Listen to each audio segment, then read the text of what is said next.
This is Daily Blast Live. We're talking about what you're talking about. Thrown under the bus. No. Always live, always real, always unpredictable. I'm not okay with that. It sounded good when I thought. Log on and join our live conversation. Yes, I don't like right. that. You're 100% right. DBL starts right now. 3, 2.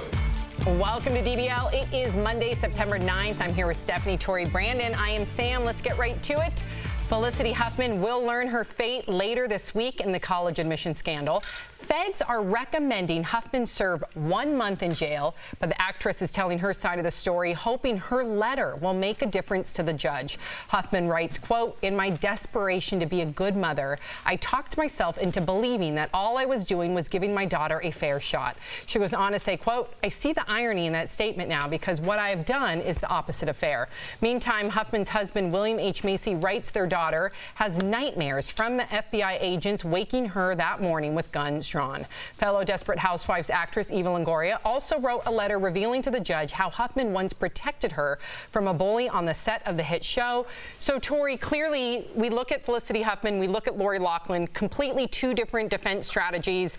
Felicity Huffman owning it. Yep. Obviously trying to get away from some jail time, but still owning it. Do you think her letter will make a difference? Huge. Everything in the court makes a difference. You can say, I'm going to hand an amicus brief, which in Latin just means friend of the court. And you're writing on behalf of someone to show extenuating circumstances. You do it all the way up to the Supreme Court. It's a big deal and it makes a big difference. This letter was well done, well thought out, and she's accepting it. Now, she's also not looking at 40 years in prison, right? That's Lori Loughlin. So they're taking a very different approach. But by all means, Felicity has done a nice job of crafting her image as she can make a comeback. I don't love William H. Macy being like, oh, my daughter has nightmares about the FBI. I know your daughter was a victim, but don't make us feel crocodile tears for you. I don't have it in me for you. See, I don't have sympathy. I'm rooting for them because they've taken ownership. I don't have sympathy for them, but I do have sympathy for their daughter. I do think the daughter is a victim in this. True. Yeah, and I think that's kind of what Felicity's trying to put out there to everyone in the media. I took the time to read some of her letter,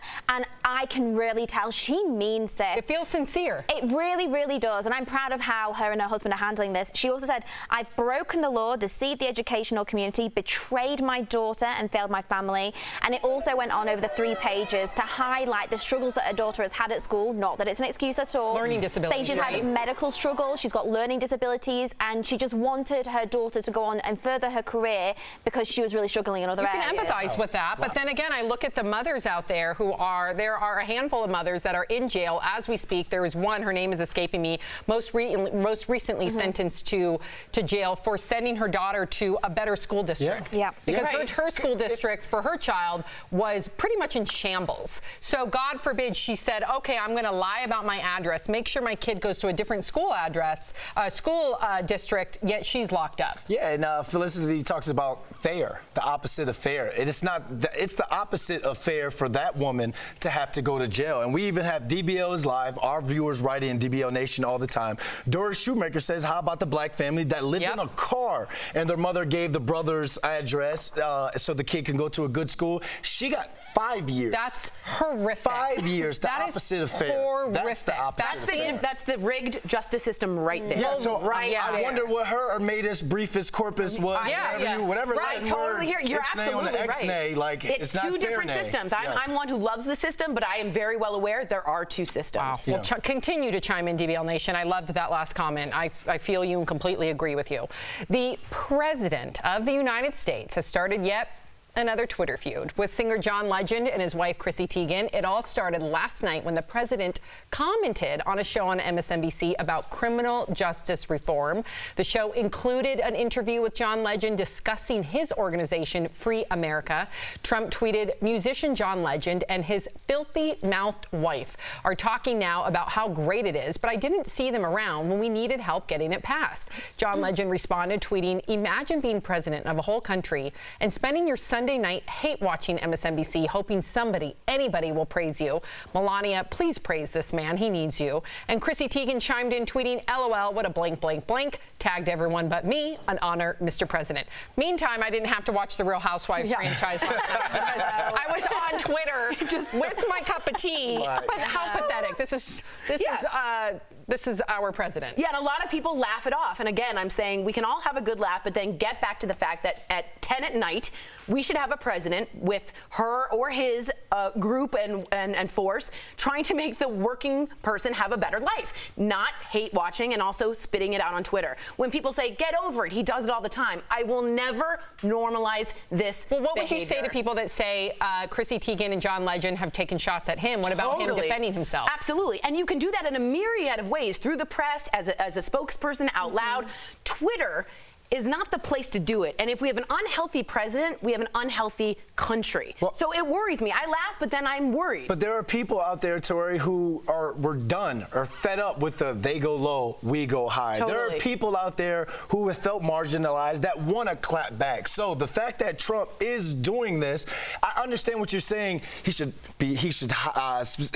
hold that office to the highest regard, the highest prestige. I get that. But there are people out there who are like, you know what? They have it coming because they can't continue to tweet and say these things Tell about that to, him. and I'm not saying this because I'm a Democrat, but to Obama or someone else. He got pounded day after day. You're not American. And he never reached out or lashed out like this. And he should have. Stephanie, what do you think? Being are we someone crazy? that's from not this country, what are you thinking right now? Okay, I think we've seen his behaviour for the last 2.5 years. I don't think it's what you should expect from your president. I think he's entitled to his opinion, but I don't believe that should be on social media. And what disappoints me even more is that it was a John that was on the MSNBC show, not Chrissy. And this is a recurring trait we see from the president over and over again, attacking people's spouses, whether it's for how they look, things they might have said, how they might dress, saying they're not as pretty as his wife. I just think, you know, he goes to a hole of a low, let's be real. Got it. All right, we'll continue to chime in, DBL Nation. We want to hear from you as well. Well, imagine waking up to find an extra $120,000 in your bank account. Wow. That's exactly what happened to this couple. The money was accidentally transferred into their account due to a bank error. The couple reportedly decided to go on a shopping spree. Here's what they bought. They bought an SUV, a camper, a car trailer, 2 four-wheelers. They also paid some bills, spent money on car repairs, cash purchases. They gave a friend $15,000. Well, the couple is now facing 3 felony charges of theft and receiving stolen property. Why the wah-wah, Tori? Because you were so excited. Everyone's so excited for them, and now I don't blame them. I honestly don't blame them, especially if you're hurting. If you are, I've been negative in my bank account so many times. I know exactly what it's like to go, how am I going to pay my rent at the end of the month? But would you have bought 2 four-wheelers? No, but I understand that they felt like they'd be the exception to the rule, that they were somehow, that there was a glitch in the system. They got $120,000 and somehow they'd get away with it. I got you. I get it. I'd probably do the same thing. I would literally let that money sit in my account for about a month. Smart girl. See if anything was to happen. That's a smart idea. Go to Vegas, put it all on black, and hope to double my money. That's smart. Because you can pay it back. And then, well, then I could have savings and take even more, right? And if they ask for their money back, so what would you call them and say something's up? I got $120,000 in my account. Yeah, or I find an offshore account and I just no. Yeah, I would. You don't get free money. You know it's going to bite you. Yeah. But man, I would have loved to just booked a flight. Here's the caveat: is they were called a couple times by the bank. The bank did call them. And they ignored the phone And call. they ignored it and went and got the redneck startup kit. Like not 2 okay. four-wheelers, a mobile home. What's next? Dale Earnhardt Jr. autographed poster. Like, come on. They did give 15 G's to a friend, so that's pretty generous of them. Is that friend going to give it back? I don't know if the friend's giving it back, but we'll see. Oh, man. We do want to give a big DBL shout out to Rafael Nadal, who after 4 hours and 50 minutes won his 4th U.S. Open title yesterday. It was an emotional match that ultimately reduced Nadal to tears. And on Saturday's women's final, Meghan Markle was in the stands to cheer on her friend Serena Williams, but Serena ended up losing to 19-year-old Canadian Bianca Andreescu, here's what she told GMA this morning about her win. Last night before I went to bed, I just took a moment to be grateful because it wasn't easy. I mean, I started playing tennis at the age of 7, and ever since then I've been dreaming of this moment. I mean, it's another story for it to actually happen, so I'm just like truly blessed right now. Wow. Good on her. I was watching her on GMA this morning, and she is so poised. You saw the part where she was talking about visualization, how since she was a young girl, she was playing this moment out for quite some time. She even said that she wrote herself the check. Wow. The game, Such a Jim Carrey movie. I know. Yeah, absolutely. That's it's amazing. great. But Stephanie, Tori, how much time does Serena Williams have now to get to that record? Well, I mean, She needs one more major. I think she'll be fine. I think she'll be fine considering that she almost won yesterday. It's not like she was on the bottom of the barrel. And she also came forward and said she obviously, congratulations to Bianca, she wishes all the best, obviously.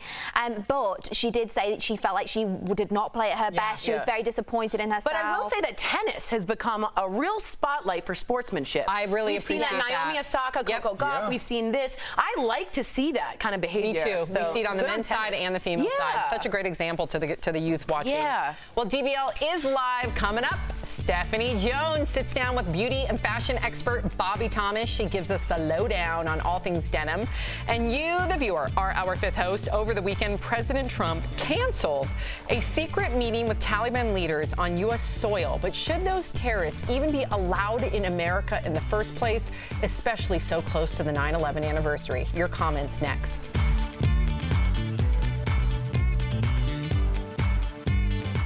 Guys, I want you to meet someone.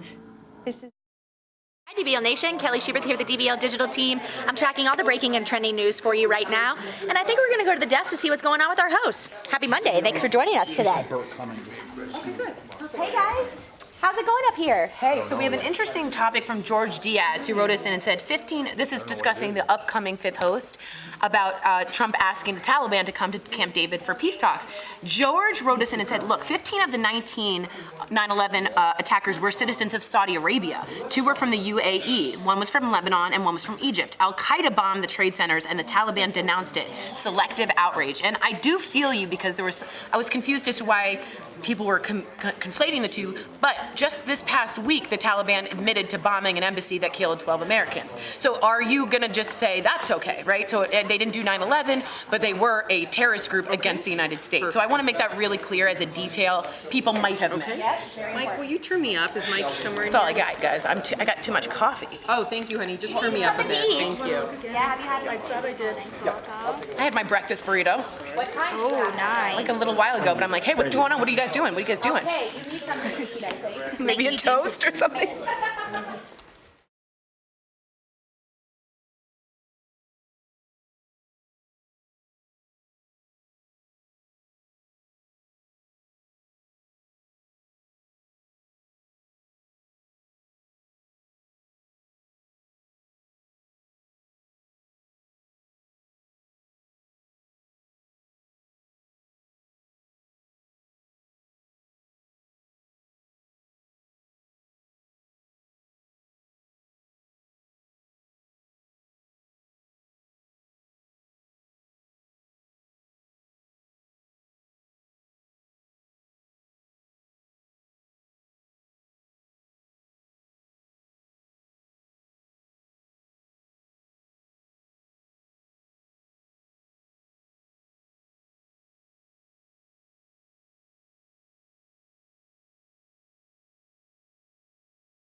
Welcome back to DBL. It is time for Fifth Host when we talk about what you're talking about. The president's controversial decision to invite Taliban to the U.S. for peace talks has been canceled. The meeting was to take place at Camp David, marking the upcoming 18th anniversary of the 9/11 terrorist attacks. But after Taliban admitted to a recent bombing claiming the lives of 16 people, including a U.S. soldier, Trump pulled out, siding with those who argued that the terrorist group has made no effort towards peace. So DBL Nation, should members of the Taliban be allowed in the U.S.?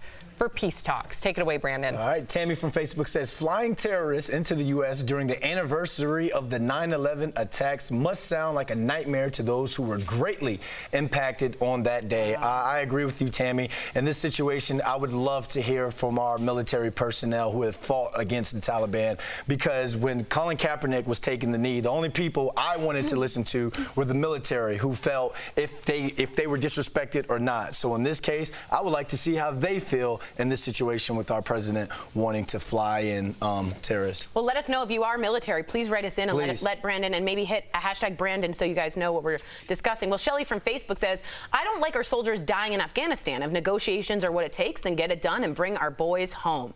So, and women, I'd like to say. So 2 things real quick. I agree with peace talks. And I remember when Trump made so much fun of Obama for having those peace talks. Remember, he was against all of that with Kim Jong-un. However, don't do it on American soil. Don't do it at Camp David. Don't do it the anniversary of 9/11. Have some thought. Have some, don't be tone deaf. There's a lot of PTSD that just got ramped up and triggered because of what you just did. Yeah. Josh from Facebook says, I don't think Trump should be negotiating with anyone, especially terrorists. Well, thank you for writing in, Josh. I've got to say, I've got to echo what Tori said. I don't think it's appropriate for these talks to have originally been scheduled for this Wednesday on the anniversary of 9/11. I don't think that was sensitive. Also at Camp David. Do I think he should talk to them? Yes, I do, but I think it should be on neutral territory. Maybe the UN or other people involved that can help monitor this if it was going to help soldiers come back home. And Tom from Facebook says, yes, of course, and make them fear they won't be able to leave. I don't know about capturing.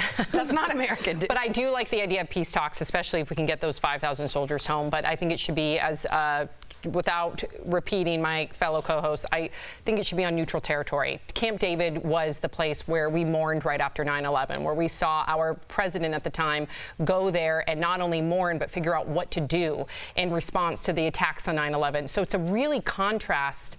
And I know that, you know, one was Al-Qaeda versus the Taliban, but at the same time, I think that this is completely insensitive and not the right place to do it. All right. Andre from Facebook says, shocking that Trump didn't go through with this. Bad idea to spite those of us with common sense. First responders from 9/11 that day, I would like to hear from you as well, because it took Jon Stewart fighting Congress or the House to get you guys that bill that Mitch McConnell had on his desk for quite some time. So military, first responders, please write in and let us know how you all feel about this. I would love to hear what they say. I would absolutely love well it. Well said. Thank you. And thanks for writing in, DBL Nation. We do love hearing from you. Well, Britney Spears' doctor has died as questions about her medical care are coming to light. Raquel has the news at the moment. That's right, Sam. Dr. Timothy Benson was the psychiatrist responsible for Britney Spears' care. He died suddenly as the case for her conservatorship is coming to the forefront. Next week, a judge will receive a report that will determine if the medical care given to her was appropriate. Questions were raised when she entered a mental health facility. Many people, including Britney's mother, Lynn, were critical of those decisions made by her father, Jamie, who has been in charge of her conservatorship for a long time. He has now been asked to be relieved of those duties as he's being investigated for allegedly abusing his grandson. This is going to spiral, guys. But you think there's more to this, don't you, Tori? And this is speculation, and you also follow up on Britney, but there's been a lot of talk of her being fed drugs, and this is in the past, people have been convicted by doing that, old managers. She is just, she needs some protection. She needs some real protection from someone who loves her. Well, this is a developing story, and we hope that it has a happy ending somehow, because there's been a lot of dark twist and turn. Coming up on DBL, Stephanie Jones talks fashion with style expert Bobby Thomas. They discuss old denim trends that you can still rock today with confidence. Breathe. Beauty Blast Police is here for you, honey. Now, this week, y'all, I have to talk to you guys about something that's near and dear to my heart, okay? If you guys remember, I really don't like blue eyeshadow. It's bad. It's bad. So I'm gonna tell you guys right now, step away from the blue eyeshadow and nobody gets hurt, honey. Yes, ma'am, I'm DeRay for the Slay, and this week we're talking about using blue eyeshadows way too much. It's an overdone color that actually makes you look bad, my friend, and it's time to throw it to the window. Bye. So let's get back to the basics. Why don't we use blue eyeshadow? Blues and purple eyeshadows all over your eyes will cause you to look like you are bruised and beaten, honey. It is not a cute look by any means. Now, when you're using a lot more of these blue and purple eyeshadows, it actually reminds the eye, or it reminds how we look at other people in the eye, of more of those sallow colors of bruising, of more sickness, anything like that. It's everything you don't want to look like when you're trying to feel like Beyonce, honey, okay? So instead, you want to lean more towards warmer colors. Look for warm taupes, warm browns, soft reds, soft golds. You can even use hints of blue, but just don't put it all over your eye like you from the Drew Carey show looking like Mimi or whatever, girl. Bring it back a little bit more and use it in subtle ways. So some ways you can still use blue eyeshadow but not look crazy are by popping it slightly under the eye, using it as a transition color. So maybe for a smoky eye, you can take it from black to blue for a very gentle approach. But the last thing, once again, that you want to do is keep that blue all over your eye and run out your house looking like a clown. Because guess what? Everyone's gonna tell you, DeRay for the Slay told me not to wear that blue eyeshadow. Hanny. Now, another way that you can also incorporate some blue into your look, if you're really stuck on using the blue, is maybe just using a blue eyeliner as well. This is a great way to keep a subtle eye, use creams, soft browns, maybe even a little black in the end corner. Welcome back to DBL. From E's Fashion Police to being the style editor for the Today Show, Bobby Thomas has helped women of all ages and sizes find help with their personal style. I got to speak with her about empowering women through fashion and the most classic look of all, denim, in today's Chatting with the Stars. Hello, Bobby Thomas. Welcome to Daily Blast Live. You are a champion of empowering women to find beauty from the inside out. But I want to know, what was that personal journey like for you? Oh my gosh, I think, where do we start? Do you have a whole hour and a bottle of wine? Yeah, that sounds a dream. Unfortunately, as a young girl growing up when I did, girls, we were left to sort of compete for best hair, most popular. So it's been a mission of mine, a very personal one, to find a way to support other women, knowing that putting that into the universe is only something that's gonna boomerang back, hopefully. Awesome, I love that. Well, you've also teamed up with Lee Jeans to promote a size inclusive line, and we're only now just seeing other brands feature plus sizes, which is crazy to me, seeing as that is the more normal size in America, right? It's mind-blowing in a way. I think for a long time there was the misperception that women above a certain size wouldn't shop or spend money. It's really exciting that social media today has helped amplify the voice of those out there looking for their size. And what was really great about talking with Lee is that they had launched a technology in Asia last year. It worked with optical illusions to help shade fabric in a unique way that would contour. They wanted to launch it here for under $30. Seeing as you're the jean queen, we've got denim dare.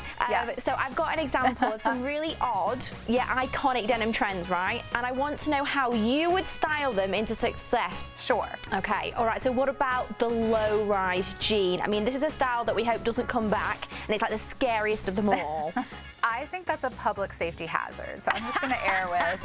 I don't really think that that's good for anyone. If you have a short torso, definitely go for the lower rise, but make sure that you can bend over without crack. Oh, no one wants to see that. Let's be real. It's not a good look for anyone. Okay, what about acid wash? You know, acid wash can be fun. You have to think of acid wash as like a print. So if you're gonna make a statement with acid wash and you want it to feel chic, a black turtleneck and a great, you know, belt with gold hardware and a loafer, you're elevating the idea of the trend in a modern way that looks more refined. Thank you so much for your time today, Bobby. It was great to talk to you. Great talking to you too. We'll be right back.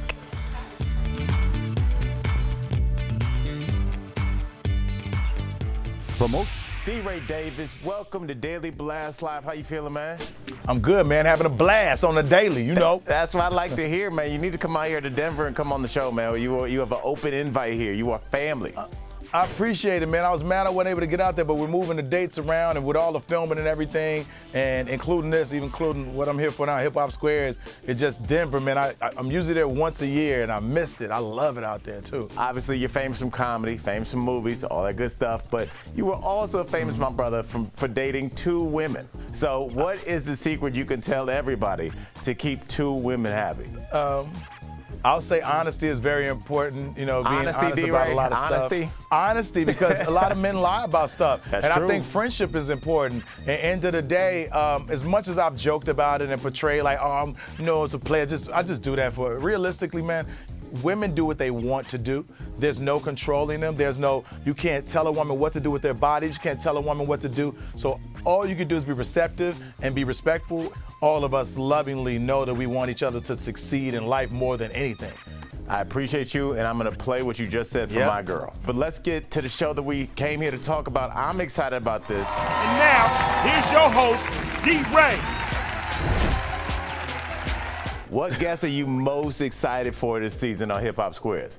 I love when the boss is on there. Rick Ross, he's always, you know, laid back. What up, what up, what up? Ice Cube and those guys. Of course, the ladies, man. You know I want to see the ladies, man. Why you asking me that? You see Eva walking, but Eva married, that's a married woman. I can't speak on the married women like that, man. Jordan Woods, of course, is beautiful. Ray J's there, clowning. Stop, now take it to the other side. Michael Blackson is there, Lil Duval is there. Danielle Harrington, have you seen Sports Illustrated? Come on, man. I read Sports Illustrated for the articles, D-Ray. Yeah, that's what I meant. I meant her interview. We got you, man. Good luck. This show's gonna be a smash hit. But can't wait to see it on our TVs, man. Ladies and gentlemen, DeRay Davis. Al J, thanks, man.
Welcome back to DBL. A University of Tennessee superfan was bullied at his school.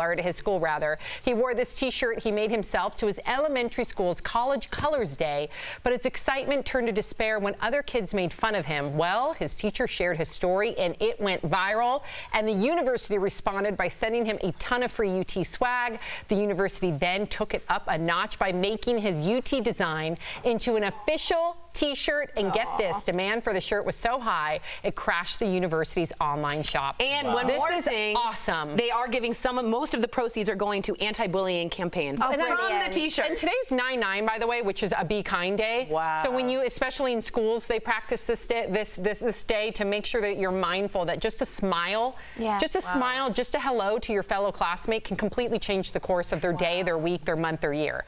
So what an appropriate gesture. He better get that check. He better get that check. I'm with you, Brandon. We'll see you same time, same place tomorrow. Bye, guys. Hi, Hi, DBL Nation. Happy Monday. I almost said Friday. It's not Friday at all. It's Monday, but hey, it's a good Monday. We're happy you're here with us. Kelly Schubert here with the DBL Digital team. I'm, of course, tracking all the breaking and trending news for you. We've got a great show coming up for you. A lot of exciting things happening here at DBL, so we're very excited. But you know what I'm excited for right now?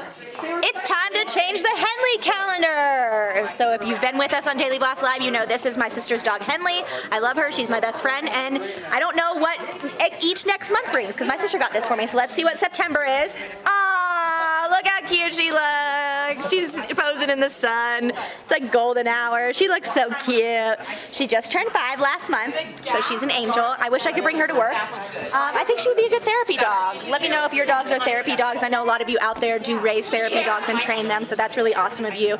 I think a lot of people, you know, the dogs that go to hospitals, the dogs that are travel with their companions to help them, I just think it's great. So I would love Henley to be that, but it might be too late for her. But maybe when I get it my own dog, I can do that with my dog to help other people. Anyway, DBL Nation, we've got a great show coming up for you. Stay tuned. Bye.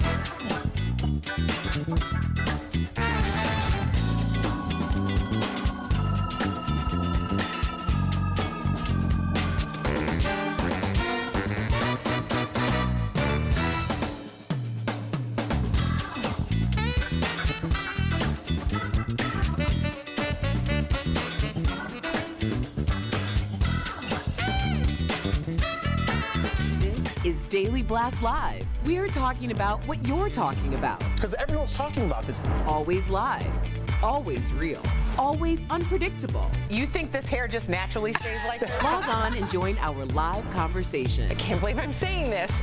I do agree with you. DBL starts right now. 3, 2. Welcome to DBL. It is Monday, September 9th. I'm here with Erica, Tori, Al. I am Sam. Jeff has the day off. Let's get right to it. Well, Felicity Huffman will learn her fate later this week in the college admission scandal. Feds are recommending Huffman serve 1 month in jail, but the actress is telling her side of the story, hoping her letter will make a difference to the judge. Huffman writes, quote, "In my desperation to be a good mother, I talked myself into believing that all I was doing was giving my daughter a fair shot." She goes on to say, quote, "I see the irony in that statement now because what I have done is the opposite of fair." Meantime, Huffman's husband, William H. Macy, writes their daughter has nightmares from the FBI agents waking her that morning with guns drawn. Fellow Desperate Housewives actress Eva Longoria also wrote a letter revealing to the judge how Huffman once protected her from a bully on the set of the hit show. All right, so clearly the court of public opinion has seen how Felicity Huffman is defending herself and how Lori Loughlin is defending herself. Two very different ways. Do you think Felicity Huffman's letter will help her? Oh, in the court of law or the court of public opinion? So it's called the amicus brief or amicus brief. It's Latin for friend of the court. Even Supreme Court people do this. A big company or a friend will write a letter saying, look, here's some extenuating circumstances of how great this person is. A judge will look at that, and that's a big part of it. So huge deal. Great job by the defense attorney. I don't like William H. Macy saying, my daughter still has nightmares. Like, dude, I'm sorry. Well, she is a victim. I consider the daughter a victim. But then don't bring it up from you, William H. Macy. Don't make me feel like you want me to feel bad for you, because I don't. Yeah, I don't. Here's the thing, too, Erica, is, listen, I've said on the show that I'm rooting for Felicity Huffman because she's taken ownership. But now she's also asking for no jail time. I think about the mother back in 2011. Her name was Tanya McDowell, a woman of color who sent her child, God forbid, to a better school district. 3 years. Yeah, no, 5 years in prison. She served 5 years in prison to give her child a better school district. And this woman was homeless, by the way, so she used her brother's address. So do you think that Felicity Huffman should serve a month in comparison? Well, you know, I don't know if I can give you I can quantify what should happen to her. But I do think that because there's a precedence for this, there shouldn't be as much surprise about how this is being handled in either capacity for her or Lori. I do think it's important that she serve some jail time. Me too. Ignorance of the law is no defense. And honestly, I think she's handled things so exemplary from this point that a month in jail at this point, I know it's not me, so like I understand like well, a month in jail is nothing, but it's like, you know, she actually probably has more to look forward to coming out of jail than what has been happening in her life so far. And she's had an extraordinary life. I'm sure already set up with Oprah. A book, How It Happened to Me thing, and then a Lifetime movie about her going through this situation. So I think it could be beneficial. And let's be honest about the jail she's going to. I know it's cushy. We should be so lucky to go on that vacation. Now, do you think that Lori Loughlin will have the same outcome? I don't know, because she's not handling it as well. But I don't know. Do you guys think she misstepped in asking for no jail time? I do. I think that was a major Lawyers misstep. go for what they want most. It doesn't matter. But they know they won't get it. What they'll do is they'll get the middle. So you go for the lowest. You know you won't get it. It's a common. It's a tactic. She's facing what, 4 to 6 months, 4 to 10? She'll see maybe a month, 2 months. She should. Yeah, she should. Okay. All right, well, chime in, DBL Nation. We do want to hear from you. The President of the United States has started yet another Twitter feud, this time with singer John Legend and his wife, Chrissy Teigen. It all started last night when the president commented on a show on MSNBC about criminal justice reform. The show included an interview with John Legend discussing his organization, Free America. Well, Trump tweeted, musician John Legend and his filthy-mouthed wife are talking now about how great it is, but I didn't see them around when we needed help getting it passed. John Legend responded, tweeting, imagine being president of a whole country and spending your Sunday night hate-watching MSNBC hoping anybody will praise you. Melania, please praise this man. He needs you. And Chrissy Teigen chimed in, tweeting, LOL, what a blank, blank, blank. Tagged everyone but me. An honor, Mr. President. I did not have to watch reality television last night, Al, because this was in real time on my Twitter feed. But this is also our country. I read this sitting on the runway. My flight sat on the runway for 40 minutes coming in from LA. I was visiting a kid. Then I landed and I had a flat tire. So I just want to say really quickly, my Lyft driver was the sweetest guy, and he said he was driving, and halfway through he said, I'm going to pray for you all day today. He was such a nice old, so I just want to give him a shout out before we get to this nonsense. Okay. But yeah, honestly, you know, isn't it weird that the president's watching TV on Sunday? Didn't you think, like when you were like growing up, that the president was like in his office signing things, and like it's doing like stuff. He's watching the same thing that you and Sophie are? Isn't this just weird? Well, yeah, I know it transitions into bad, and then the potty mouth and the name calling, but like I don't think we've ever had a leader of a free world that goes after private citizens. Like Beyonce doesn't even talk down to the haters like that. Like if you got a hate tweet from Beyonce, you're like, I made it. You know? But like for Trump, it just seems like anybody is fair game, and it's weird. It's interesting that you bring up Beyonce, because what the queen does best is let everybody else take care of her lightweight. Have you ever seen her acknowledge anyone negatively? She doesn't need to, though. You absolutely don't, because she is the queen. You would have thought the president would be somewhere in that stratosphere, but there is nothing that gives people power like acknowledgement. So if you really want to get to someone, just act like they don't exist. Ain't that the truth? What he's doing right now, she's showing all of his cards all the time. He is like the worst poker player of all time. But just know that that's his strategy, right? He always said, I will be the chaos president. I thrive in chaos. He likes throwing things so you don't know what's going on, so he can do things underneath. But we talked about this since the very beginning. That's the reason why I'm always so opposed to reacting to everything that he says, because I feel like it's like a marionette situation. Right, but I won't. Like, I know what you want me to do, and I'm so stubborn, I just won't ever do it. But I also seriously. But I also won't stop challenging and not normalizing that behavior, because that's also what he wants, to get so chaotic that you're like, you know what, forget it, I'm apathetic. That's a strategy. That's what would you strategy. say to some of the viewers that have already chimed in saying that he was fighting back, considering that they went after him first? I would just want you to close your eyes and again listen. Picture a president working for the working class people at 9 o'clock at night, not watching MSNBC. We can do better as a country, Republican or Democrat. Someone not just watching TV. Fair enough. Fair enough. Please continue to chime in, DBL Nation. I see you. Imagine waking up to find an extra $120,000 in your bank account. That's exactly what happened to this couple. The money was accidentally transferred into their account due to a bank error. The couple reportedly decided to go on a shopping spree. They bought an SUV, a camper, a car trailer, and 2 4-wheelers. Not a razor. They also paid some bills, spent money on car repairs, car purchases. They did give a friend 15 G's. The couple is now facing 3 felony charges of theft and receiving stolen property.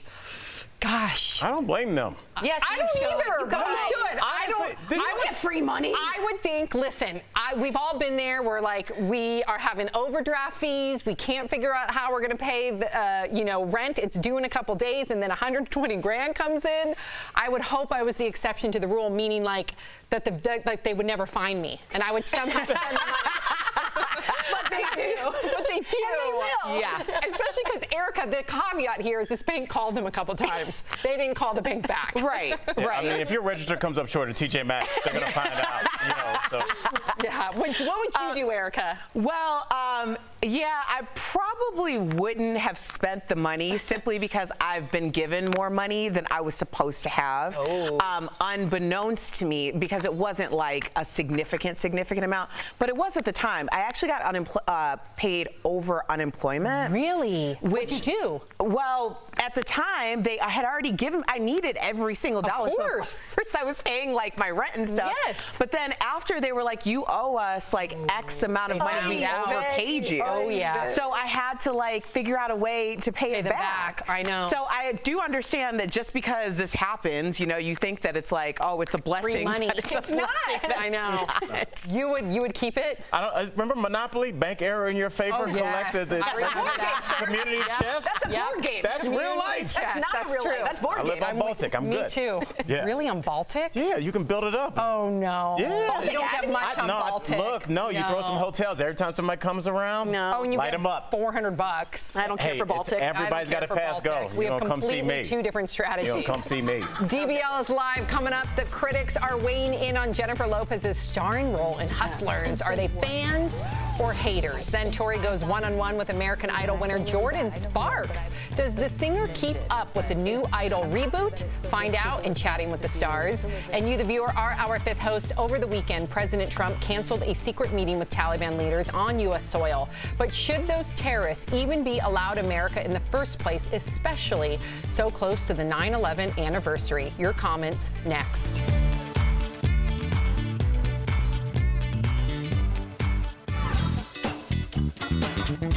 Well, hi DBL Nation. Happy Monday. Kelly Schubert here, the DBL digital team. Thank you for joining us today. We've got a lot of exciting things happening here at DBL, so we're happy to have you here. Good show coming up too, so please stay tuned. But for now, let's go talk to the host. Hey host, what's going on here? Oh, what's up, girl? I think Erica's necklace. This is a little behind the scenes. Hitting their mic. Tori's just mentioned that there was some audio. Is it that? Okay. So it could be Erica's necklace. Just a little behind the scenes. We're taking it off anyway, so it's cool. Oh, you're taking the necklace off? Okay. There you go. I want Sheree to just like rip it with one hand. It's off. We'd love to hear you guys talk about the Taliban coming to Camp David. There was an offer on the table apparently. It's just fired up a lot of you with maybe it's a good idea, maybe it's not, maybe it shouldn't have been on American soil, maybe it shouldn't have been on 9/11. Maybe you're all for it and you think that discussions might help. Maybe I'm just like my mother. Maybe. Have you heard this? She's not satisfied very easily. Have you ever heard that meme that goes, I asked my girlfriend to stop singing Wonderwall, and I said maybe. So good. What is a Wonderwall? What is it? I wanted to know what you guys thought. I have no idea. You're my Wonderwall. It's something that saves you. So write in, what is your personal Wonderwall? You could also not do that if you don't want to. That's fine too. Everybody would be just, no one would be like, you didn't write in? Everyone did it. So Al, you just got in. I don't think people realize we start at noon. He rolled in at 11:59. Yeah, it was. I mean, my flight was at 6:30 this morning, LA time, but. Yeah, there was fog, I guess, here in Denver. There was like a no flight. That's why I take the first flight out because it's never late. And smart. yeah, so they set us on the runway for about 35 minutes, and then. Were you nervous? No, but when I landed and I had a flat tire, that's when I was like, oh, because I was at the gas station at the airport at about 11:15 today. So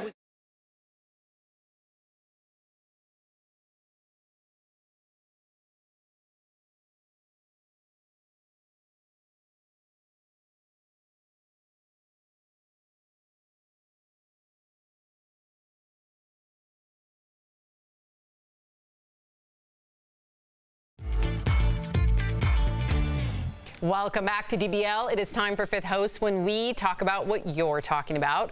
Well, the president's controversial decision to invite Taliban to the U.S. for peace talks has been canceled. The meeting was to take place at Camp David, marking the upcoming 18th anniversary of the 9/11 terrorist attacks.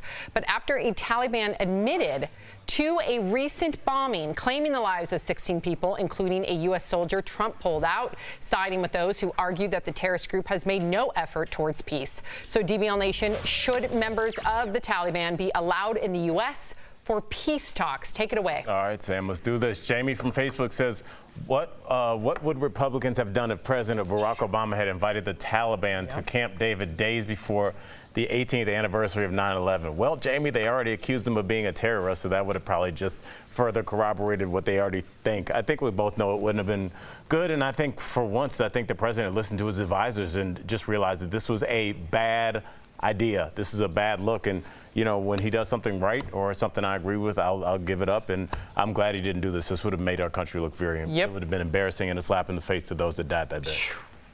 Autumn from Facebook says, we could be seeing growth from Trump. He actually admitted that this was a bad idea. Autumn, that's one way to look at it. I just question how we're inviting members of the Taliban into our country the week of 9/11 and trying to build a wall to keep out Mexicans. Right. I Or don't have a understand. There is a Muslim ban. I don't, or the Muslim ban. I don't understand the line of thinking. I just don't. Chris from Facebook says, well, I mean, do you want to stop a war or just keep fighting endlessly? That's the real question. Chris, it's a great point. Talks do help, and I definitely believe in them. Remember, Trump made fun of Obama when he tried to talk to Kim Jong-un or said he would talk. It's the part of negotiating with terrorists on American soil at Camp David. We don't do that as Americans. Republicans don't do that. Democrats don't do that. I would love to hear from the military to see how they feel. At this point, you could have done it at a neutral territory, and I'm all for talks, but you don't do it in a haven on the anniversary unless you're trying to be insensitive. Again, I thought the same thing. You have a Muslim ban, but you're letting the Taliban in. Doesn't look good. No. And Christy from Facebook says, I'm not sure how to answer this other than to say negotiating with terrorists is a terrible idea. I agree, but I also know that if they were to have these peace talks and things would have gone in our way, we would have had 5,000 soldiers home. Absolutely. So I do understand the peace talks. I do not think it should have been at Camp David. Now, let's remember, after 9/11 in 2001, Camp David's where our president mourned. Camp David is where our president decided how he was going to combat these efforts during the attacks of 9/11. So it's just so ironic to have peace talks there with the Taliban, considering what happened in Camp David in 2001, shortly after 9/11. Very insensitive, in my opinion. And Sam, you hit it right on the head. It's like we can still have peace talks. They just don't have to be there. Yeah, why are they completely We can still have your birthday party. It just doesn't have to be in the middle of the street. We can still have the How two about aren't mutually the UN arrange it, something like that, make it a global effort? There's a myriad of options. Yes, Sam. there is. Besides Camp David, you're exactly right. Thank you for writing in, DBL Nation. Coming up, actress Selma Blair's latest Instagram post is causing a big buzz, and not everyone's a fan. We'll show you the post that has people talking, but first, why our interview with Jordan Sparks could save your life. You won't want to miss this one coming up next.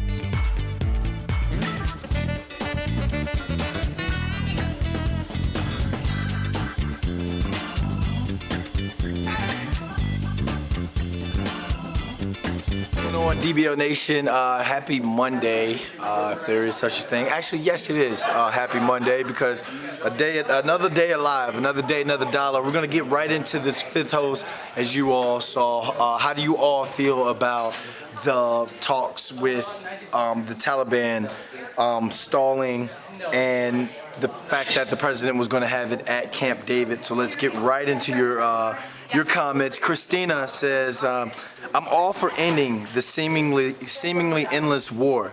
If this is what needs to get done, then get it done. So Christina doesn't have a problem with it being on American soil. close to 9/11. Autumn Brooks says, we could be seeing growth from 45. He actually admitted an idea of his that was a bad one.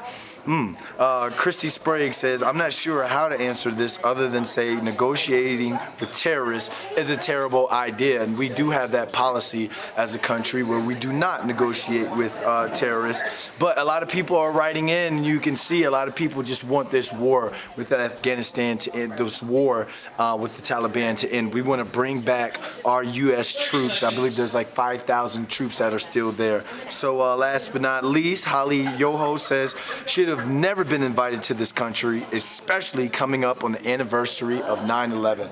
We've got an interview with Jordan Sparks coming up next with Tori at the Wall, and then I'll get back into this because a lot of you have been writing in, and I didn't get to everyone's comment. So check out more DBL next.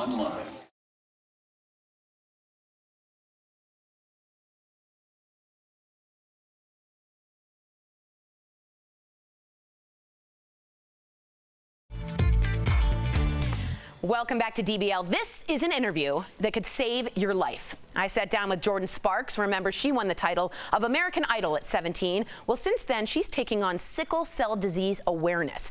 It's a blood disorder that can cause extreme pain, blindness, and even sudden death. Here's the important part, guys. You might have it and not even know it. That's why we sat down with Jordan and a hematologist in today's Spotlight. It's important. Check it out. Hi, ladies. Thank you so much for being here. Now, Jordan, sometimes people kind of have a hard time caring about things that don't impact them, right? But your stepsister, Brianna, suffered from sickle cell disease and was only 16 when she passed away. I want you to put a face to this disease by sharing what she went through.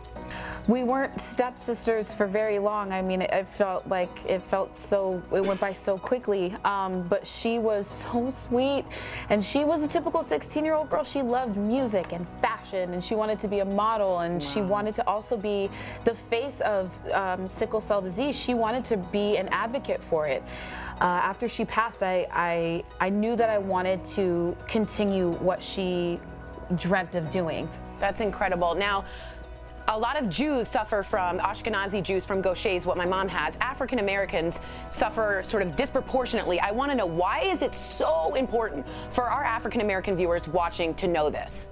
Yes. Well, I think it's important because 1 in 12 African Americans carry sickle cell trait. Most people are unaware because having sickle cell trait, you don't feel anything, you don't know unless you have the blood test that reveals it. And by having sickle cell trait, you're at risk for having a baby with sickle cell disease. And I think, most babies born in our country with sickle cell disease, their parents often aren't aware that they have sickle cell trait. So I think that's really the #1 reason why it's so important, particularly in the African American community, to know your sickle cell trait status. Talk to your doctor. All right, Jordan, I'm going off script here. I'm going to say 3 words, each word. You just tell me the first word and ideas that come to your mind, okay? So the first one is climate change. Are you ready? Hold your hand. Climate change. Climate change. We need to fix it because we can do things about it. That's very good. Very, very good. American Idol. How do you feel? I kind of missed last season. I feel really bad. I know who won, but I still missed it. You are starring, or going back to be on Waitress, which is one of my favorite Broadway plays and, of course, movies. If you were a pie, what pie would you be? Okay, if I was a pie, I would probably be my mom's. It's gonna sound so weird, but she makes this pumpkin cream cheese pie every fall. Oh, yum. It's so good. It's so good. So I would probably be that. I'd be my mom's pie, which makes total sense. That's adorable. You're your mom's pie. I really want to say thank you so much for taking the time to talk to us today. Thank you. I appreciate that. Thank you so much. All right, guys, spread that word. We'll be right back.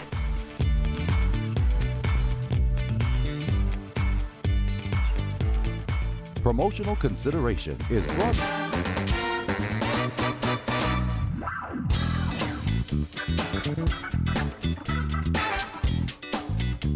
Good to go. The last face that you guys saw was our camera guy, Travis, right here. He has a case of the Mondays because you're supposed to smile when you're on camera, but he gave you the classic Travis grimace. So we're gonna get right back into the fifth host because I didn't get a chance to get to a lot of your comments. So let's keep going about the fifth host topic. Linda Friedman says, we should not be making peace with the Taliban. How can we forgive 9/11? William Reed on Facebook says, the Taliban hardly don't deserve talks with our president. What is Trump thinking? Steve Sumner says, really? No, they killed 5,000 people, and I haven't forgotten that. Harriet Salifko says, enough Taliban here without bringing in the head ones. Ellen Smolik says, on September 11th, that is like thumbing your nose at everyone killed, injured, or lost family members on that day, not to mention the entire country that was traumatized. Trump is a vicious idiot. That's Ellen's words, not mine. I just want to hear from, but I'm glad you all are writing in. We would love to hear from any of the first responders that day, any of the family members for the first responders, any of our current military or former military. How do you all feel about this? Because one side is saying that they want the war to end. They want to bring back our troops, bring our troops back home from Afghanistan, which is a country that's never been taken over. The Soviet Union tried to take it over. U.S. has gone in there. It's never been taken over. They want our boys, our women, they want them back home. So you have one side that think that, then you have the other side who think that the Taliban, any sort of terrorist, they can just make a deal to make a deal and then go against that deal and bomb whatever. But you guys are really writing in on this one. Jennifer Walton says, J-Bug, she may be referring to one of y'all's. No way, this shouldn't even be a question. Stefan Neva says, invite them here, take them into custody, and burn them at the stake on the World Trade Center grounds. Remember, everyone, Al-Qaeda was the ones that were responsible for 9/11. The Taliban is a different terrorist group, but at the same time, terrorism is terrorism. They want us dead, and as reading a lot of these comments, you guys want them dead as well. Do you ever think we'd get into any peace treaty or peace talks or peace agreement with any terrorist group organization out of there? I honestly don't think we will. Cheryl Watt Patterson, watching on 11 Alive in Atlanta, says no way in hell that any of them get off. Double standards. Her and the rest of them all need to go to jail big time. Money and fame doesn't and shouldn't buy privilege. I think that's to the Lori Loughlin thing. I don't know how that comment got in there. Jennifer Barton, not Lori Loughlin, Felicity Huffman. Jennifer Barton says, this group is not a group of peace. They will always be at war with us because we do not live and think like them. They want us to conform to their ways. Thank you all for writing in. We got the end of the show coming up for some. We got more DBL coming up. Thanks for watching. That's your Digital Break with Brandon.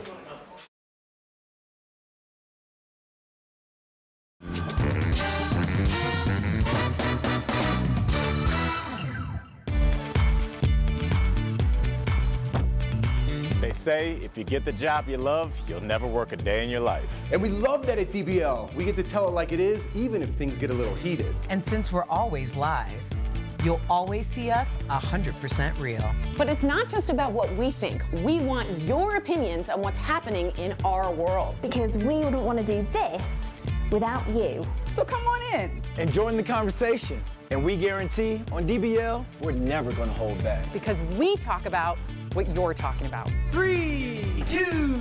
Welcome to Daily Blast Live. I'm here with Erica, Jeff, Al. I'm Sam. Let's get right to it. Yeah.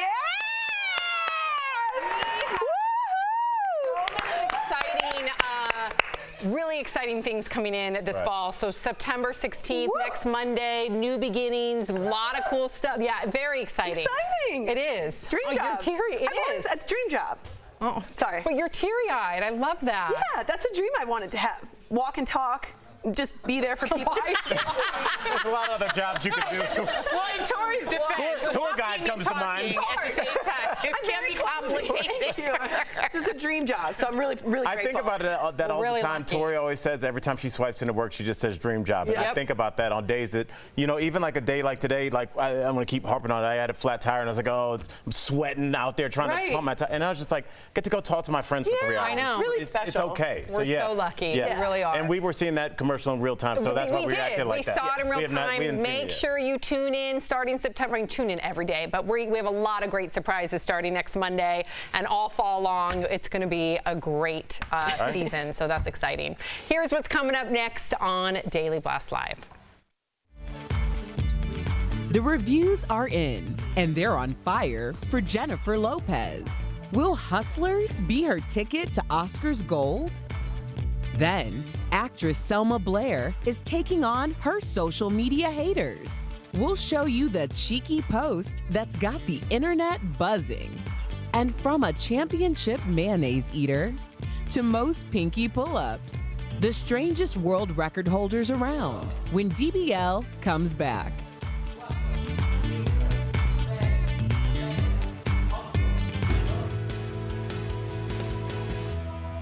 Hey guys, it's Kelly Schubert here with the DBL Digital Team. I'm tracking all the breaking and trending news, but right now it's time for Fast Blast, where I give you all the news you need to know in under 2 minutes.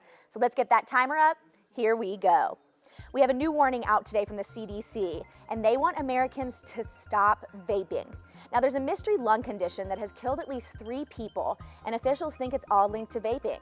Now, the FDA is telling people to avoid products linked to THC, while the CDC is telling people to avoid e-cigarettes. So it's all super confusing.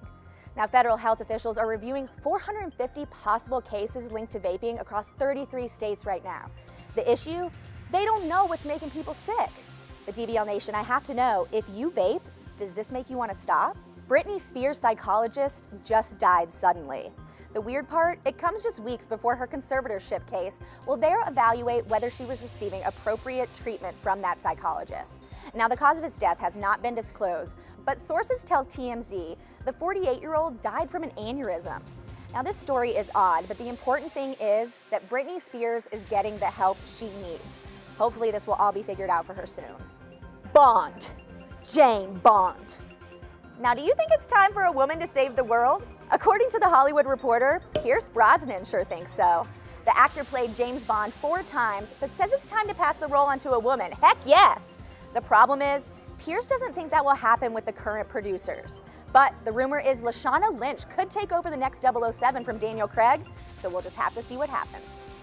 Would you be game for a second breakfast? Nom nom nom nom nom. Apparently 62% of Americans would.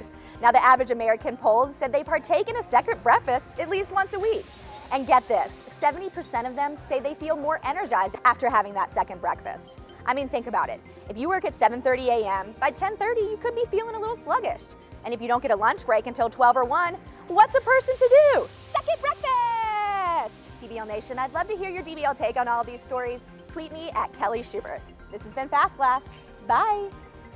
Always real, always unpredictable. You think this hair just naturally stays like that? Log on and join our live conversation. I can't believe I'm saying this. I do agree with you. DBL starts right now. 3, 2. Welcome to DBL. We are live. Let's get started. Well, actress Selma Blair is exposing it all. She posted this picture to Instagram showing off her bare bottom and bald head with a strategically placed purse in front. She finished chemotherapy in July for multiple sclerosis. Fans were quick to comment. One person said, "I don't get it, but that's just me. It's a tough disease, but never lose your dignity, Selma. I get the shock factor, though."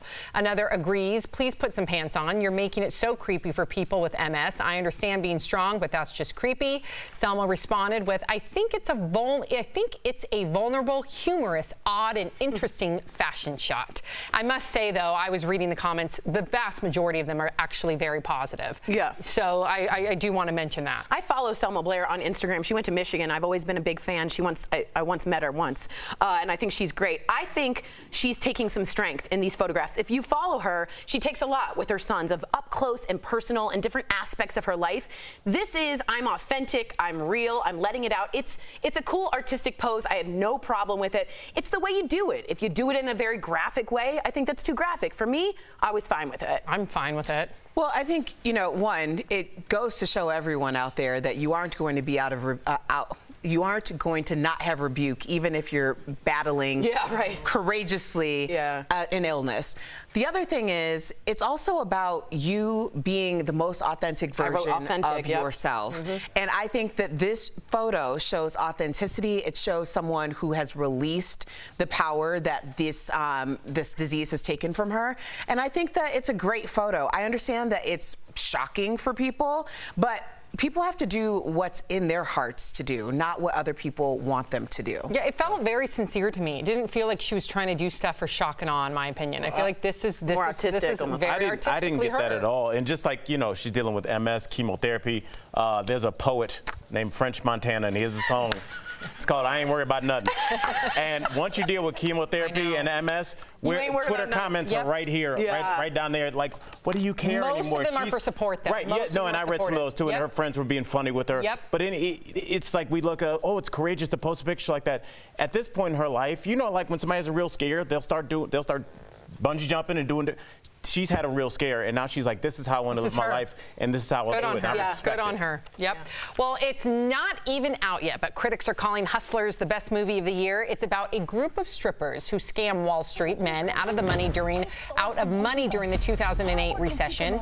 People are even calling Jennifer Lopez's performance Oscar-worthy, but not everyone is loving her. Protesters called J-Lo out for wearing fur, even though she wasn't wearing any while she walked the red carpet at the premiere. Watch. Shame on you, J-Lo, for wearing fur! Shame on Jennifer Lopez for wearing fur! Stop wearing fur, Jennifer Lopez! Stop wearing fox fur! Wow. There's a lot of controversy here because there's this, and I also just want a lot of people are outraged about Cardi B as well. Yeah, exactly. So, how do you feel about the fur? First of all, I'm still going to see the movie. I still love Jennifer Lopez. You know that I love animals, and I think it's absolutely egregious and selfish to wear fur in 2019 when there's a lot of faux fur out there. I think it's very selfish, but. That's how I feel. If somebody did and no longer does, do you forgive Kim them? has no longer do fur, right? Kim Kardashian? I don't know about that. I think know Khloe Kardashian has given that up and has been a big advocate for not wearing fur. Right. I know Jennifer Lopez wasn't wearing fur on that red carpet. People are calling out a fur jacket she wore in the movie. However, we don't know if it's faux fur or real fur, so I don't know if it's justified. I don't know. I looked it up to see if it was real or faux. But I don't know if this is going to change her mind. I don't know if yelling at someone changes someone's mind. I think educating people, showing them footage of the harm that it causes animals is different. But please speak to Cardi B. Well, I definitely wanted to give that some air, too. I do think this is odd. 3 years ago, Cardi B had an Instagram interview in which she says, I used to drug men when I was stripping. I had very little else to do. I didn't have a lot of options, and I would steal from them. I don't do that anymore. And it sort of popped back up because she is in this movie, and the movie is directly about doing just that. Now, she said she was never going to glorify what she did. And I just question the table. If you're starring in a movie about to make more money from doing it, if a man did that, we would be outraged. Yeah, I wonder if let's say Cardi B was, let's say it was Denzel Washington, okay? And let's say Denzel Washington did what she did. Do you think that people would have shown up and supported him? Well, absolutely not. I know. But I said that when the story broke. You did. So y'all can stay mad at me. You did get attacked. She did. Sorry. The thing about it is, she did. We have things come across this table. It is our responsibility to answer based on where we're coming from. Where I'm coming from, looking at a situation where someone has been drugged. Right. I don't care if it's male, female, someone of moral turpitude, someone of non-moral turpitude. You can't go drugging people, all right? So you just can't. So I do think that it's problematic. If this was the other way, yes, of course, and he would be underneath the jail. Yes. I'm not saying throw him underneath the jail. I'm just simply saying he'd be underneath the jail. Yeah, there is a double standard. Can you separate the art from the artist? Will you go still see Hustlers, the movie? Well, I'm not going to go. I already said I'm not going to go and see Hustlers because I haven't been to a movie theater in about 5 to 6 years. But I'll watch it. Yes, of course. I think you haven't been to a movie in 5 or 6 years. I I just think it's weird that this is what we're talking about from this movie. Like no one has clean hands in this movie, from the guys on Wall Street, but not really the most scrupulous people, you're right, to the people that they throw their money at. But you can't drug someone and steal from I'm not saying that's fine, but the people that are being profiled in this movie, I don't think anybody involved in this has clean hands at all. Cardi B admitted to doing this exact thing, then said, I'm not going to glorify it, then starred in a movie about it to make more money. To me, that's glorifying. I don't know if it's glorifying it at all. She doesn't seem to be too proud of it. All right. Please chime in, DBL Nation. It's a good conversation. Well, Britney Spears' doctor has died as questions about her medical care are coming to light. Let's get to Raquel Villanueva. She has news at the moment. Well, Sam, Dr. Timothy Benson was the psychiatrist responsible for Britney Spears' care. He died suddenly as the case of her conservatorship is coming to the forefront. Now, in the next 2 weeks, a judge will receive a report that will determine if the medical care given to her was appropriate. Questions were raised when she entered a mental health facility. Many people, including Britney's mother, Lynn, were critical of those decisions made by her father, Jamie, who had been in charge of the conservatorship for a long time. He now has asked to be relieved of those duties as he's being investigated for allegedly abusing his grandson. Wow. Very dark twists and turns here. Thank you, Raquel. A lot of conspiracy theories running wild on social media as we speak. Yeah, you don't want the person in charge of kind of weighing in on the opinion as a doctor to suddenly have gone a fatal accident, or we don't know what it is, with all of that money there. There's a lot of questions that insurance is going to be bringing up. It's very questionable. Wow. I'm not even trying to be funny. How is this not a Lifetime movie? I mean, this is like a real life. Because we're living it like right now. This is incredible. I mean, you have a pop star that seems to be out of it. These strange relationships with her parents. The doctor suddenly dies. Weird, the Instagram photos, the boyfriend, it's just weird. Yeah. I wish I had better commentary. I feel like the face Erica's making, like, I don't know. I don't know what's happening. We're in the middle of it, and it's a developing story that I'm sure we will follow. Kate Hudson's teenage son doesn't love all of her social media posts. She shared a video of her family singing to her brother. Watch. Happy birthday, Oliver Hudson. Happy birthday to you. Well, Ryder, the oldest, jokingly follow that. commented, "Mom, you didn't ask me if you could post this," with a laughing or laugh cry emoji. So this is interesting because we've talked about it on this panel. Like, when do you decide to ask permission of your children when you post something? You have a very strict rule. You don't even post your children. No, never. I mean, but that's a decision that you kind of make with the brand that you have, and I think that they're portraying themselves as a cute family, and they definitely are all those things. I don't find that interesting. If that came up on my timeline, I would question everything that was going on in my life. I like seeing Kate Hudson's family. Why? I dig this. You would sit there and listen to that. I dig it. I want to see if her voice is good. It is. It's beautiful. I like seeing her kids involved. I do. I'm sorry. I like this type of stuff. The whole Goldie Hawn, Kurt Russell dynasty I'd like to see too. I love Kurt Russell and Goldie Hawn. Of course, this is their daughter. We see grandkids. I think it's lovely. But I think it's an interesting, I do involve my daughter in my social media. She's 2, but there's going to be a time where I'm going to have to get her consent. Did you and your husband talk about that? We have not, but I feel like my husband and I are going to be on the same page. There's going to be a time where we're going to have to ask Sophie. We have to get a verbal yes from everyone in the family before posting, because people got in fights. Yeah. People got in fights? Yeah, because it really is, some things were posted. Well, your dad is a man of influence, though, as well. Yeah. You have something to think about. And I also think, like, right after a wedding, like, you shouldn't be posting that photo. I think the bride should be. Oh, yeah. See, I didn't even think about that. Yeah, I think for us, my family, I'm not allowed to post most things, but at this point, I'm not. Why? They don't like it. Well, because I have the least private account. Yeah. So when I post, I always ask, of course, anything with kids. Most of my nieces and nephews can't be posted. But then I also switched over to just not posting anyone. Right. Because then when I would post someone or something, everybody else would get mad at me. I'm like, you guys are not. I'm done. You are not about to drive me crazy over stinking Instagram, okay? It's not going to happen. It's not worth it. Yeah, so nobody gets posted. Yep. Stinking Instagram. Hard line. Meet the most dramatic dog ever. His owner attempts to clip his nails. That's when he, here we go, topples over. Gosh. And the most theatrical faint social media has ever seen. Look at his eyes. Okay, so I researched. Look, I can't. So if you watch the whole video, the mom goes like this. Come on. paw, you know it, and the dog's like, no, and she's like, do it, and he's like, no. As soon as he does it, no. It's hilarious, but it's so relatable to every like dog owner. I get nervous clipping my dog's nails. I can't do it. Oh no, I would never even try. I wouldn't even try. No way. I just realized that my dog feels shame, like real shame. Talk about the hair. So yeah, my dog Spike got his fur. He has a mohawk. His mohawk fur got stuck in a burr. I know that's funny. Yep. So Anthony had to come home and cut the mohawk off. Not a good look. Well, because it's like right in the middle, he ended up with a cul-de-sac like Larry David. Yeah. My dog looked like Larry David for a week. No, later, I'll can pull up we? one. Okay, later we will, yes. And he just walked around actually making Larry David type faces. Yeah. Like, no, it's a thing. It's a thing. And I saw the photos. I can tell your dog's whole body language is different. Yeah. He's sad, Erica. Is he better now? Has he recovered? Yes, he's gotten groomed. Okay. He looks better. He's feeling himself. Okay, good. Whew, Spike. Coming up on DBL, the foods you should avoid if you want to get a good night's sleep. Oh, this is good. We've got the worst culprits, and we're showing you some of the strangest Guinness World Record holders around. Don't miss the mind-blowing records next. Guys,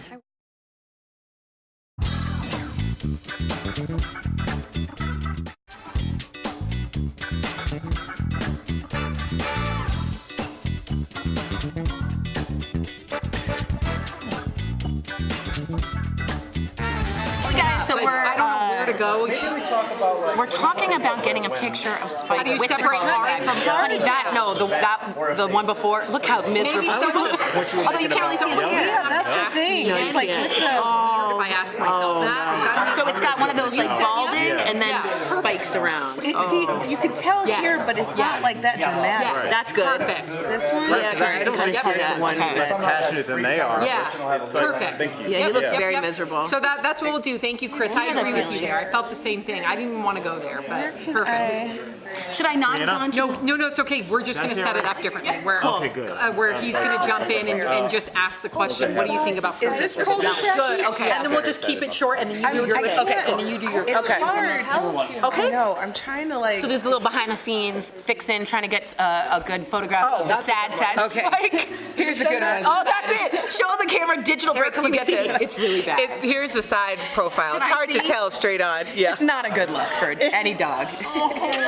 You know, my dog got shaved and the tail goes right under the leg. Look like him, Erica.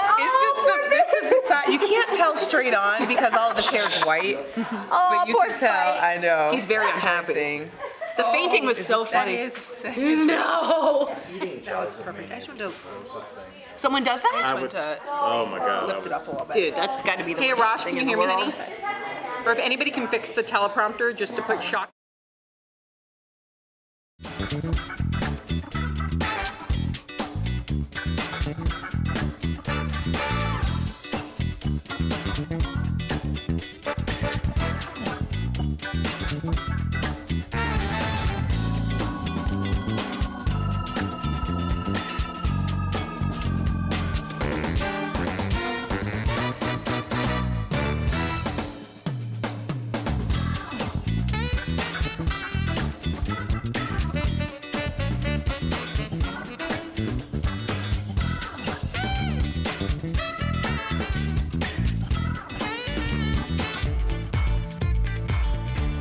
Welcome back to DBL. The unusual stars of the 2020 Guinness World Record book were just revealed. They include the longest hair on a teenager. Do we have a photo, I hope?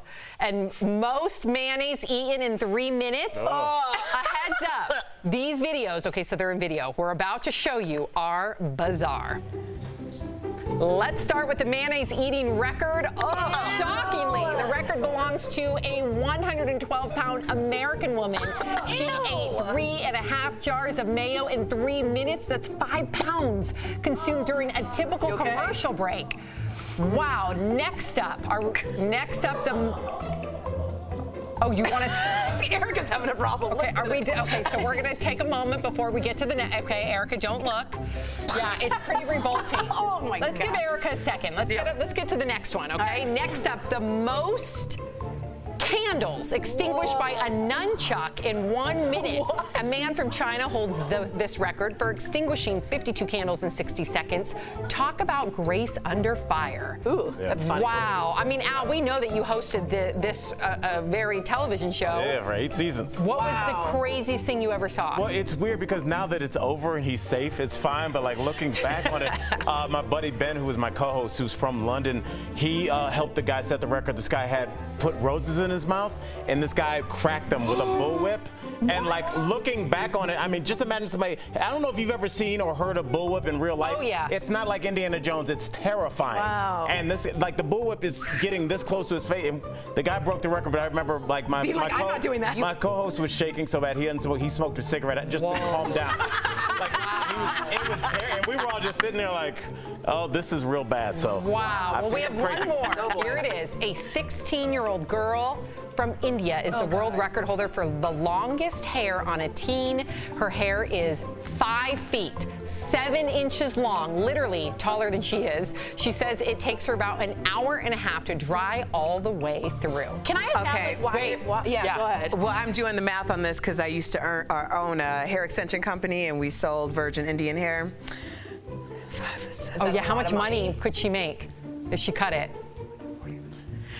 That's about $2,700 for not retail, wholesale. Whoa. $2,700 wholesale. So she cut her hair and sold it. She can make some big dough. Oh yeah. Well, does she win money for this? Does she win money? I think a lot of times it's just the prestige. People do a lot of, like, I met the woman with the world's longest fingernails, and you know, I have a picture with her. It might freak people out. Send it to the producers. But yeah, I'll send all my. Send it, please. Yeah, that's. But it's really just, they just really want the bragging rights. Well, here's one more. Oh, God. Pull-ups are already impressive, but tell that to a man from Italy who did 36 pinky pull-ups. Yes, pull-ups using only your pinky finger. Why? Now that's incredible, you guys. But like, who comes up with these? Strength that your little pinky has to have. That's unbelievable, but you're also using your abs and you're also using like your hips to thrust up. How do they come up with these, There are people that, well, it depends on if the record's already been set or not. If it hadn't been set, then at the office they'll figure out what they think a human being can do, and then they'll set the record at that. So it's a really interesting process. I'll talk about it. Okay. And we've got to see photos too, Al. Yes. Coming up on DBL, we've got a list of the foods that are preventing you from getting a good night's sleep. What to avoid next.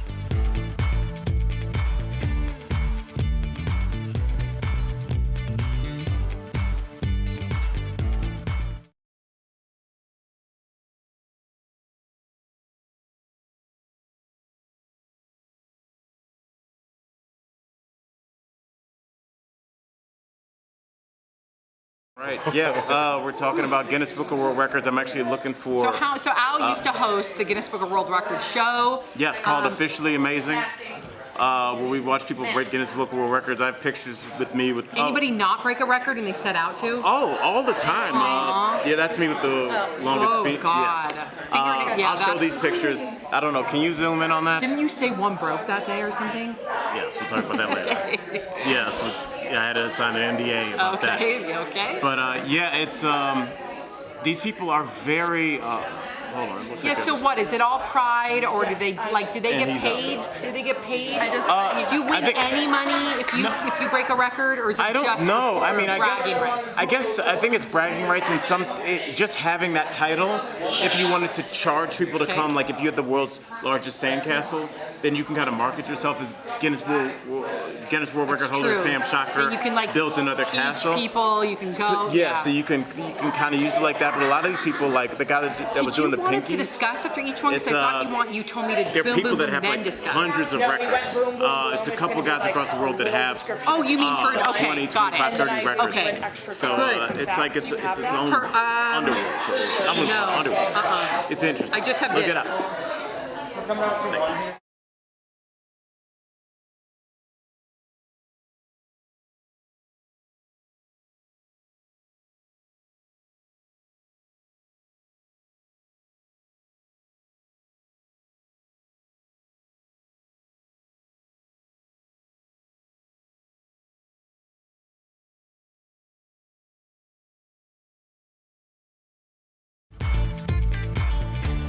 Welcome back to DBL. It's time for So Woke, sponsored by So Clean. Yes, where we talk through all the things you didn't know for a healthier lifestyle. A lot of us struggle with falling asleep, and there may be some foods in our cupboards that are actually keeping us up at night.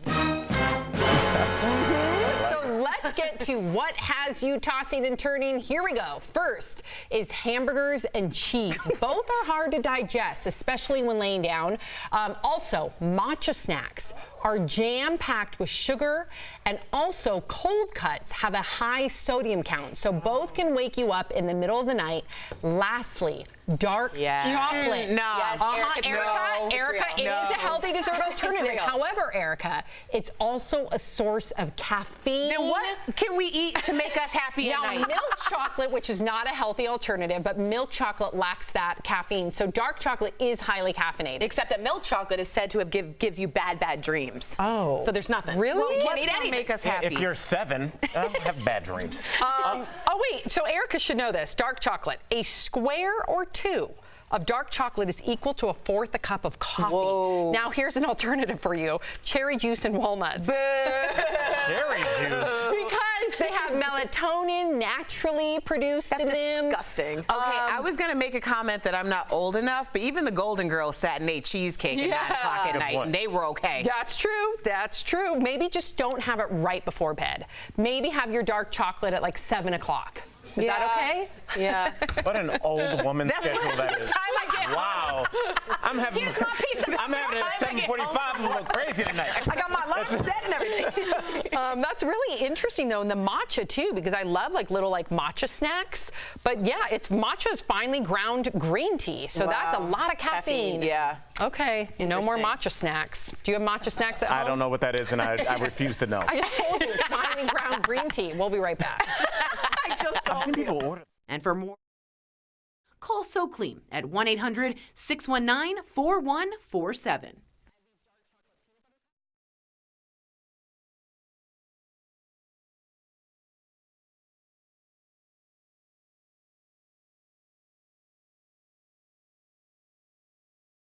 Am I on? I was just missing something. I tried to get your attention. Hi, DBL Nation. How are you doing? Did you have a good weekend? I did. It was really relaxing. I didn't do very much, but I did get a chance to go see a play that came here to Denver. It's called Irma Bombeck at Wit's End, and it turns out I had never heard of her. Do you know of Irma Bombeck at Wit's End? Have you ever heard of that? She was an American humorist. Oh, Irma Bombeck? Yeah, it's always in the puzzle. Yes, she's always in the puzzle. Saw their play. She's hilarious. On Friday. Oh, you loved it? Yes. Wit's End's great. No idea about her. So First of all, I just want to see, look how cute Raquel looks. And also the braid. And I just like this whole look on her. Sorry, keep going. I like that you just showed up to give me a compliment. This is like compliment. I'm gonna get like spoiled by this, and then like when I don't get a compliment, I'll be like, my outfit is a disappointment. But thank you, everyone. Thanks for the compliments, and thanks for like learning about Irma Bombeck with me a little bit. So I will talk to you later, DBL Nation, and see you next break. Bye.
Welcome back to DBL. A University of Tennessee superfan was bullied at his school. He wore this t-shirt he made himself to his elementary school's College Colors Day, but his excitement turned to despair when other kids made fun of him. Well, his teacher shared his story. It went viral. The university responded by sending him a ton of free UT swag. Then the university took it up a notch by making his UT design into an official t-shirt. And get this, demand for the shirt was so high, it crashed the university's online shop. There you go. And a portion of the proceeds will go to anti-bullying campaigns. How fantastic. How about all the proceeds go to his checking account? He designed that. Yeah. Well, I think it's also great to see that he made something that was then made into something real, because the worst thing is when there's a school day that your parents can't afford and you stick out in this way, and then this happens. So I think it's such a, Well done. Anytime somebody tries to hate, people make art out of it. Yeah, I know. Love it. Yep. I do think he should be paid. We'll see you tomorrow, same time, same place. Bye, guys. He should be.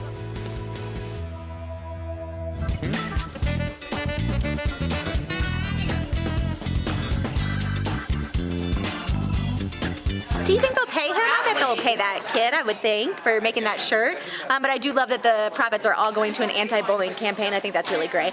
I saw that story yesterday, and this morning I was like, we have to do this story. All three of us pitched it, so glad we got it in the show. Glad you got to see it.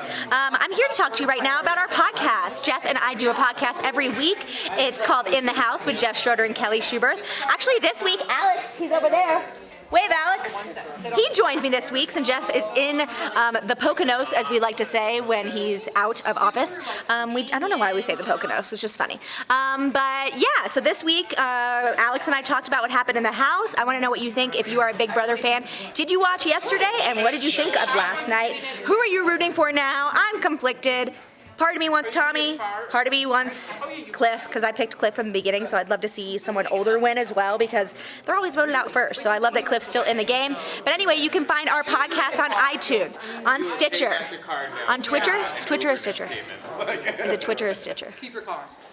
Stitcher, I got it right. On Stitcher, iTunes, Spotify, Google Play, and Podbean. All right, guys, bye.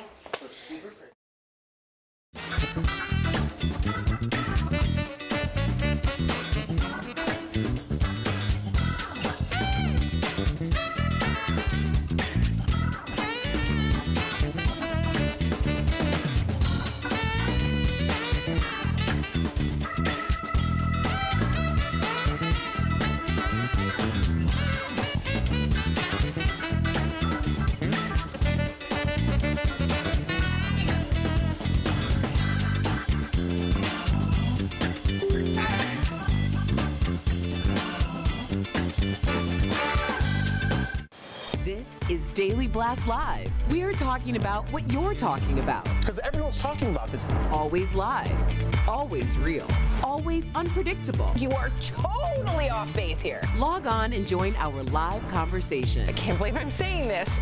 I do agree with you. DBL starts right now. 3, 2. Welcome to DBL. It is Monday, September 9th. I'm here with Erica, looking lovely in yellow. Yes, well, thank girl. you. Little Is that blast you? of Is that sunshine. Paisley? Thank you. I do like my Paisley. Tori looking cute in leopard, and Al, you look great too, and you're pink. Thank you. Better late than never, Sam.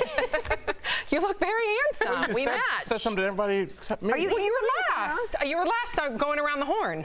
I don't know if Oh, God. Al always has to be snack? first. Are you having a snack? Like, what's going on? He needs to be first. Next time I'll start I'm with stalling Al. 'cause I'm eating sushi. She was trying to give you a I know. second. Yeah, he's still eating his food. I was trying to allow him to Delicious. finish Thank his you, bite. Fontana. Okay, let's get right to it. Felicity Huffman will learn her fate later this week in the college admission scandal. Feds are recommending Huffman serve 1 month in jail, but the actress is telling her side of the story, hoping her letter will make a difference to the judge. Huffman writes, quote, "In my desperation to be a good mother, I talked myself into believing that all I was doing was giving my daughter a fair shot." She goes on to say, quote, "I see the irony in that statement now because what I have done is the opposite of fair."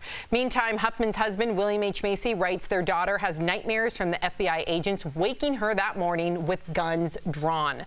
Fellow Desperate Housewives actress Eva Longoria also wrote a letter revealing to the judge how Huffman once protected her from a bully on the set of the hit show. And I read her letter, and her letter is actually very convincing. You feel a lot of empathy. She talks about how her daughter has learning disabilities, and that's what prompted her for wanting to buy her more time, because she felt like that her daughter with the learning disabilities would benefit from that, but she takes full ownership. We're seeing quite a contrast in how one is defending themselves in contrast to Lori Loughlin. Do you think Felicity Huffman's letter will matter in the court of public opinion and the court of law? In both, I can't even tell you how irreplaceable those letters of the court, they're called amicus briefs in Latin, which just means I'm writing in support to let the judge or jury know this person has a great background, they have never had anything like this before, they're not con men or women. Will we see this from Lori Loughlin? Will she have these type of letters? The only person I can think of, and he has stood beside her, is John Stamos. And that can be a big thing because he's worked with her consistently. Could that backfire, though, if a judge is like, I don't care what your Hollywood friends have to say about you? Usually judges just take it and hear it as like, okay, that's some background that I might not have known, some information. It does work. It really does. However, I think she still will see jail time. And I think she should. And as I think she should. I think the lawyers sort of lowballed it to get it low, say, I don't want any jail. She's going to see, to me, 1 to 2 months in prison. Why would she, Erica, in your opinion, even considering that she's taken full ownership, right? And we all think that she's going to have a comeback. Do you think that she'll have the same comeback by asking for no jail time? You know, I think taking a page from Tori, I think it's more of a legal tactic. That it would be par for the course, and it really isn't something that someone should just be like, you know what, you said 6 months, I'm going to take the 6 months. Like, yeah, I guess in a movie that might be something that someone would do. But she'll still face jail time. Right. I think the real issue is the fact that there's been a precedence for this. There are mothers who are sitting in prison right now for numerous years for doing something similar by trying to get without the bribe, by trying to get their child into a school that wasn't in the zone of schooling. So when people say this isn't a big deal, it actually is. It's either it is a big deal or it isn't, and these women need to be freed, and also should be given a lump sum for their pain and suffering. Yes, and Erica, I think the main woman you're speaking of is Tanya McDowell, because she's the one that served 5 years in prison. 5 years. She was homeless. She used her brother's address to make sure her child could get to a school that wasn't in shambles, a school district, and she got sentenced to 5 years in prison. That is completely unjust. I like to see side by side of the prisons that those two respective women go to. Or side by side of the two women. And there you go. And the time. 30 days versus 5 years, and how egregious Lori Loughlin and Felicity Huffman's acts are in comparison to this woman. We have two different justice systems. Yeah, we do. Also, it's their responsibility to send a message. The message in the case of the young woman that you were talking about was, don't bring your kind here. So other people needed to be warned. That's the reason why she served 5 years. Erica's right. Yeah. Wow. Well, the President of the United States has started yet another Twitter feud, this time with singer John Legend and his wife, Chrissy Teigen. It all started last night when the president commented on a show on MSNBC about criminal justice reform. The show included an interview with John Legend discussing his organization, Free America. Trump tweeted, musician John Legend and his filthy-mouthed wife are talking now about how great it is, but I didn't see them around when we needed help getting it passed. John Legend responded, tweeting, imagine being president of a whole country and spending your Sunday night hate-watching MSNBC hoping anybody will praise you. Melania, please praise this man. He needs you. And Chrissy Teigen chimed in, tweeting, LOL, what a blank, blank, blank. Tagged everyone but me. An honor, Mr. President. What do we do with this, Al? This is life. And this is super weird. And we have to call it in the moment. Because people will ask us in 10 years, what was it like living under this administration? And I know people that are always Trumpers are gonna, oh, you liberal attack. I would hope that even a Trump supporter would be like, it's kind of weird. Didn't you always think, what if you found out your dad was doing this? If you found out your father, Sam Shocker, your dad was I'd be so mad. tweeting at Chrissy Teigen on a Sunday night on a late, you would be like, what are you doing? He's not the president, and I would be mad. That's the thing. You know what's interesting? That's a good point. Weird. That's a good point. They just came, this very interesting point, they just came out with his schedule, Trump's schedule, and on it was an enormous amount of executive time. So someone questioned this has never happened before. He has hours and hours of executive time. And they said, oh yes, it's placed there for him to be free and more creative. And the insiders say, Montessori school? No, yeah, the insiders, they agree. It is a good curriculum. They say he is spending that executive time just constantly watching TV. That's all it is. And that he'll watch it, hate watch it, tweet it. Watch it, hate watch it, tweet it. Close your eyes. I feel bad for him. What a life. It's a pathetic way to live. Gosh, it's a pathetic way to live, Sam. I get trouble just looking at some of like the comments that disagree with me on social media. Oh, I can't imagine constantly looking for that criticism so I could clap back. But here's the thing, as our friend Jeff Schroeder would say, if you're looking for something, you're going to find it. That's the reason why it's important that you don't look. Yeah. If you can't decide and really have the sensibility or truly, I guess, the confidence in yourself to make decisions based on what's in your gut and what's in your head, then going out on social media is not going to help you. It's just going to hinder you finding what you should be doing. Completely agree.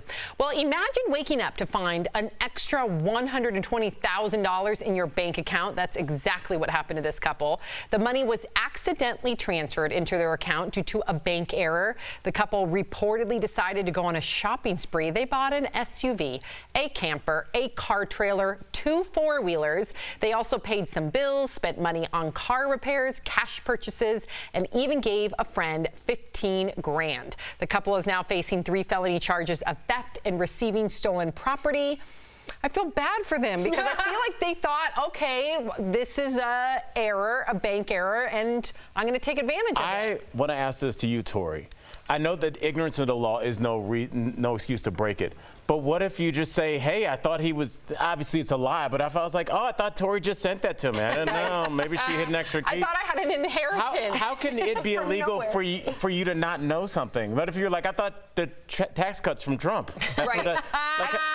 How do you prove that somebody didn't know something? Basically, it's called the reasonable person rules, right? So if a reasonable person would all of a sudden get $120,000 and they from were nowhere, called by the bank. And they were called twice or multiple times. They never called back. A reasonable person would assume that wasn't from an aunt that they never met or ever saw or ever heard from again. So at this point, they have some problems. They could have called the bank. They could have made a statement. They could have tried to give it back. That at least would maybe ameliorate some of that. But they just went straight out. Erica, I would have been tempted. Especially, I mean, we've all had those times where like we don't know how we're going to pay rent. We got overdraft fee after overdraft fee, and then all of a sudden you wake up to $100 grand in your bank account. And you know your rent's due. You have a car payment. You know you could pay off $15,000 in bills. I've been there. So what did you do? What happened? I got overpaid in my unemployment. But then the second part of that. Did you call them? I didn't realize that they had overpaid me because the checks weren't any different. They just sent me more checks than I was supposed to receive. And did you have to pay it back? I did have to pay it back. But then on top of it, my little job that I had overpaid me and moved a decimal point. That's the best. So I called, yes. So I called and I was asking because I really needed the check. So I'm like, can you issue me another check? And they like yelled at me about and threatened that if I cashed it, that they would like pursue legal action. I just notified you, boo. Yeah, I just received it today and I notified you. Can you please issue me a new check? But yeah, they were like, well, we would have caught it anyway. And I was like, I don't know if you would have. And you're welcome. And I'll tell you what the name of that company was because I'm pretty sure they wouldn't have. DBL is live coming up. The critics are weighing in on Jennifer Lopez's starring role in Hustlers.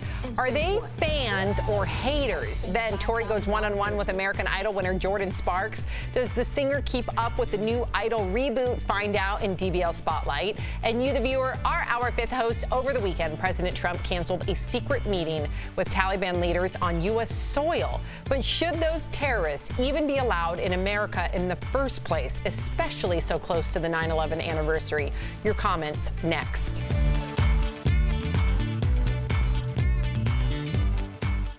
Hey there, DBL Nation. Kelly Schubert here with the DBL Digital team. Happy Monday. Thanks for joining us today. We're happy you're here with us. We've got a lot of exciting things happening here at DBL, so we're glad you're here with us. Let's go to the desk and see what's going on with our host. What's up, Rob? Hey, responsibility. Yeah, hey, host. What's going on? In the next hour, let's just try to go a little shorter. What's up, Sam? Hey. Okay. How's it going? Too long. You got it. That sounds good. Yeah. So we have right here, Wicked Little Things on Facebook says, Americans have the privilege of having free public access to education. Should not mean they should go to jail when they try to access it for their children. Yeah, I mean, I think you're referring to Tanya McDowell, who again was trying to get her child into a better school district. She was homeless at the time, used her brother's address. She didn't even have an address. She was living in shelters. And she wanted to make sure that her child was going to a school district that wasn't in shambles.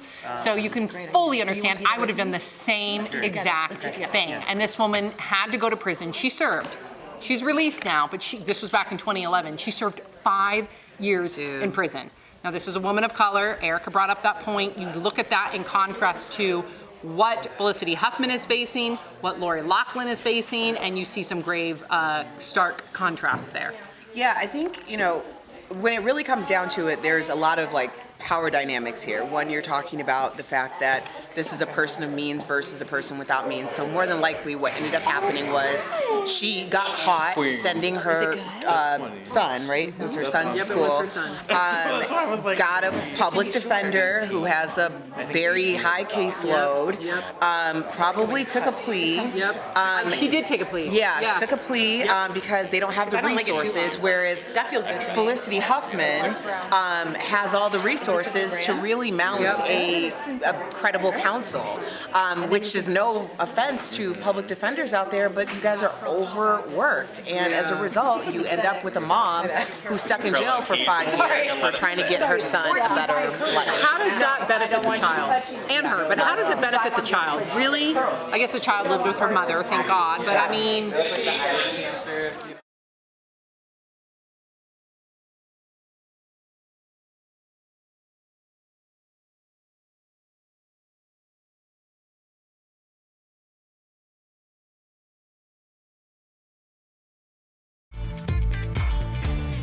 Welcome back to DBL. It's time for Fifth Host, when we talk about what you're talking about. Well, the president's controversial decision to invite Taliban to the U.S. for peace talks has been canceled. The meeting was to take place at Camp David, marking the upcoming 18th anniversary of the 9/11 terrorist attacks. But after Taliban admitted to a recent bombing claiming the lives of 16 people, including a U.S. soldier, Trump pulled out, siding with those who argued that the terrorist group has made no effort towards peace. So DBL Nation, should members of the Taliban be allowed in the U.S. for peace talks? Take it away, Al. All right, Sam. Brandy from YouTube says, as a sister of a military brother, I want the war to end, but at the same time, meet somewhere else, not in the USA.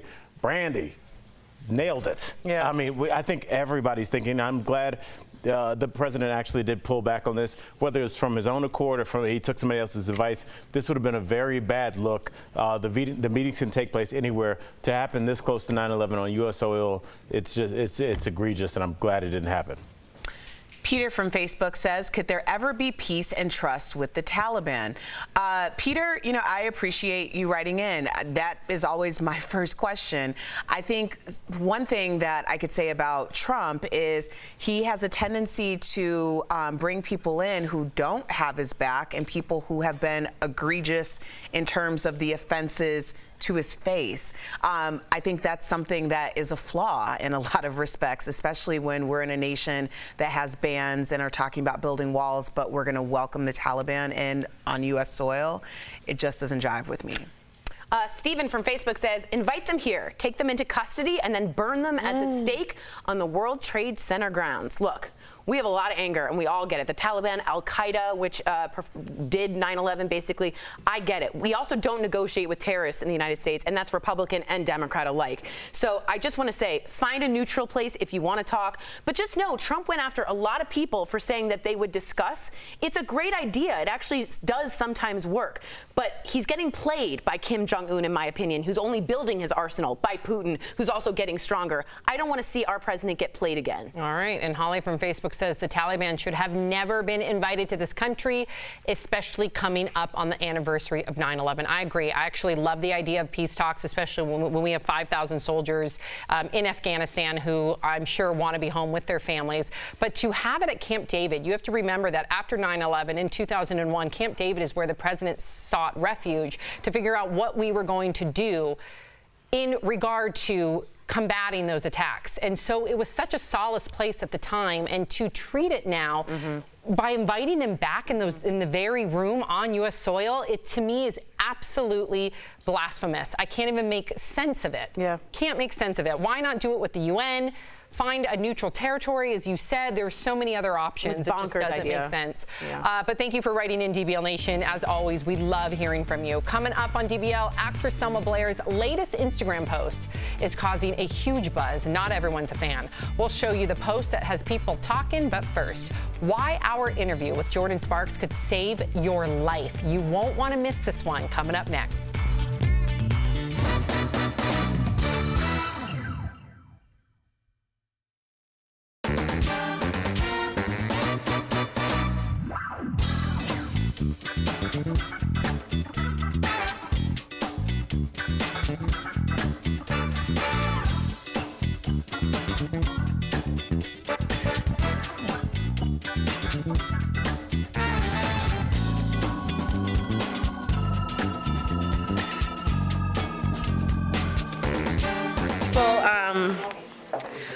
Agreed with Brandy, actually. Brandy Strong, the one who wrote in and saying, like, not do it on this soil. Rena Ellison 1212, no, not on the USA. They should be never allowed on American soil, but that's just my opinion.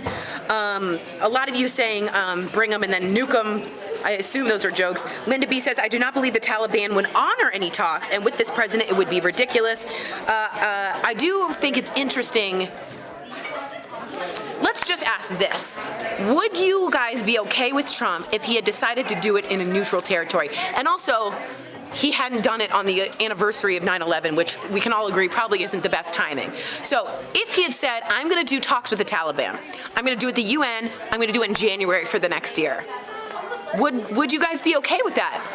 I would, which is crazy, but I would think that's a way to at least get some information instead of just always coming at it like this. So, but my thing is what Linda B said is, can you trust them, right? So I think Kim Jong-un pulled one over Trump. I think Putin pulled one over Trump. And I certainly think the Taliban could promise something and not get their back at the same time. Are you okay? Wait, I was going to say Tori, but no. Yeah, it broke. Oh my God. Hold on. Oh no, she loves this bag. I use this bag every wait, we can fix it. I was a day. jewelry designer for 2 years. I just lied on my resume. I'll figure this out. I can get this. Hey guys, I was just literally coming to say hello. Oh, wait, I can fix this. And then I've just broken my backpack. Welcome back to DBL. This is an interview that could save your life. I sat down with Jordin Sparks. Remember, she won the title of American Idol at 17. Well, since then, she's taking on sickle cell disease awareness. It's a blood disorder that can cause extreme pain, blindness, and even sudden death. Here's the important part, guys. You might have it and not even know it. That's why we sat down with Jordin and a hematologist in today's Spotlight. It's important. Check it out. Hi, ladies. Thank you so much for being here. Now, Jordin, sometimes people kind of have a hard time caring about things that don't impact them, right? But your stepsister, Brianna, suffered from sickle cell disease and was only 16 when she passed away. I want you to put a face to this disease by sharing what she went through. We weren't stepsisters for very long. I mean, it felt like it went by so quickly. But she was so sweet, and she was a typical 16-year-old girl. She loved music and fashion, and she wanted to be a model, and she wanted to also be the face of sickle cell disease. She wanted to be an advocate for it. After she passed, I knew that I wanted to continue what she dreamt of doing. That's incredible. Now, a lot of Jews suffer from, Ashkenazi Jews from Gaucher's, what my mom has. African Americans suffer sort of disproportionately. I want to know, why is it so important for our African American viewers watching to know this? Yes. Well, I think it's important because 1 in 12 African Americans carry sickle cell trait. Most people are unaware because having sickle cell trait, you don't feel anything, you don't know unless you have the blood test that reveals it. And by having sickle cell trait, you're at risk for having a baby with sickle cell disease. And I think, you know, most babies born in our country with sickle cell disease, their parents often aren't aware that they have sickle cell trait. So I think that's really the #1 reason why it's so important, particularly in the African American community, to know your sickle cell trait status. Talk to your doctor. All right, Jordin, I'm going off script here. I'm going to say 3 words, each word. You just tell me the first word and ideas that come to your mind, okay? So the first one is climate change. Are you ready? Hold your hand. Climate change. Climate change. We need to fix it because we can do things about it. That's very good. Very, very good. American Idol. How do you feel? kind of missed last season. I feel really bad. I know who won, but I still missed it. You are starring or going back to be on Waitress, which is one of my favorite Broadway plays and, of course, movies. If you were a pie, what pie would you be? Okay, if I was a pie, I would probably be my mom's. It's gonna sound so weird, but she makes this pumpkin cream cheese pie every fall. Oh yeah. It's so good. It's so good. So I would probably be that. I'd be my mom's pie, which makes total sense. That's adorable. You're your mom's pie. I really want to say thank you so much for taking the time to talk to us today. Thank you. I appreciate that. Thank you so much. All right, guys, spread that word. We'll be right back.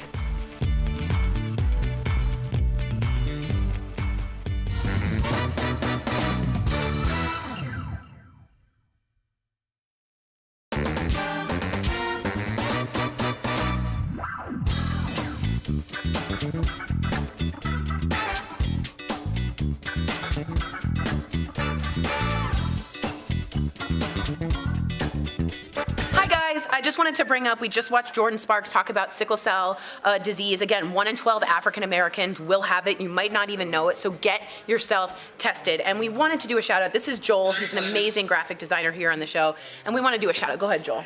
I have a buddy named Victor Morales. He also has sickle cell anemia, and he just lost his father on Saturday, and I just want to give him a shout out to say, we're thinking of you. We're thinking of you, Victor, and we're thinking about your dad. And if any of you watching have had any family members also suffering or dealing with deaths, please, I know that sounds weird, but it's cathartic to find a community with each other, and it might help. So write in and let us know their stories. We can give a shout out, just like we gave to Victor's dad. Incredibly prevalent, and people don't really know. And again, what do I say? Knowledge is power. Get that word out, spread it around. My mom is Gaucher's. It's a very Ashkenazi Jewish disease. So anyone I met, if we were going to get married or anything, you know I had to test that person.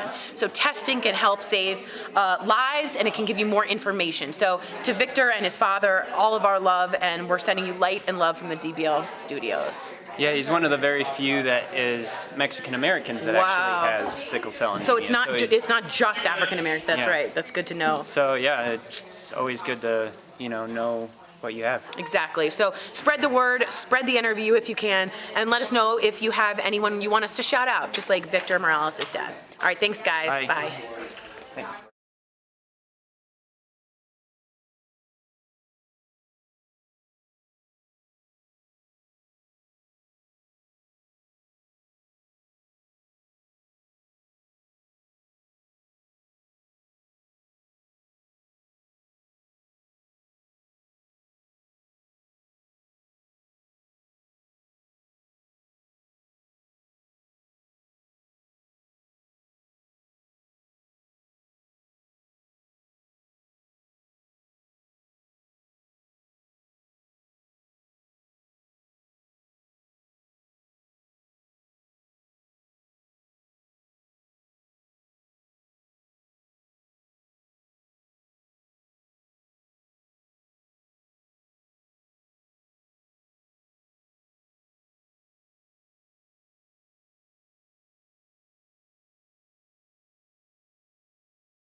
They say if you get the job you love, you'll never work a day in your life. And we love that at DBL. We get to tell it like it is, even if things get a little heated. And since we're always live, you'll always see us 100% real. But it's not just about what we think. We want your opinions on what's happening in our world. Because we wouldn't want to do this without you.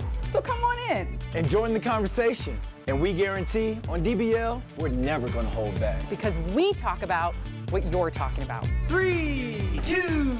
Welcome to Daily Blast Live. I'm here with Erica, Jeff, Al. I'm Sam. Let's get right to it. We are so excited about our new promo. We have so many exciting surprises starting next Monday, September 16th. So make sure you do not miss an episode. Yes, new co-host joining. We can say that. I hope. She was in the promo. What would be She was in the promo. So I guess she is in our promo. So can we actually talk about it? I guess. It'd be weird if we. All right, I say we don't do it. We'll hold we don't. We are just told we don't know because we want to just talk make sure about we what do a her scene justice. stealer, our makeup Go extraordinaire. ahead. We just gotta go ahead. Yes. Okay. Ladies and gentlemen. Yeah. What? Tease it. Wait. Can we? Okay. We are live. Yeah. We are live. Ladies and gentlemen, Lindsay Granger.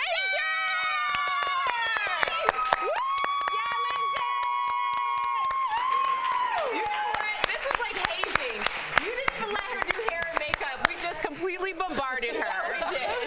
That's what it's like, Lindsay. We love you. Congratulations. You guys can't wait to see what she's going to bring. Here's what's coming up next on DBL. Stay tuned. The reviews are in, and they're on fire for Jennifer Lopez. Will Hustlers be her ticket to Oscars gold? Then, actress Selma Blair is taking on her social media haters. We'll show you the cheeky post that's got the internet buzzing. And from a championship mayonnaise eater to most pinky pull-ups, the strangest world record holders around when DBL comes back.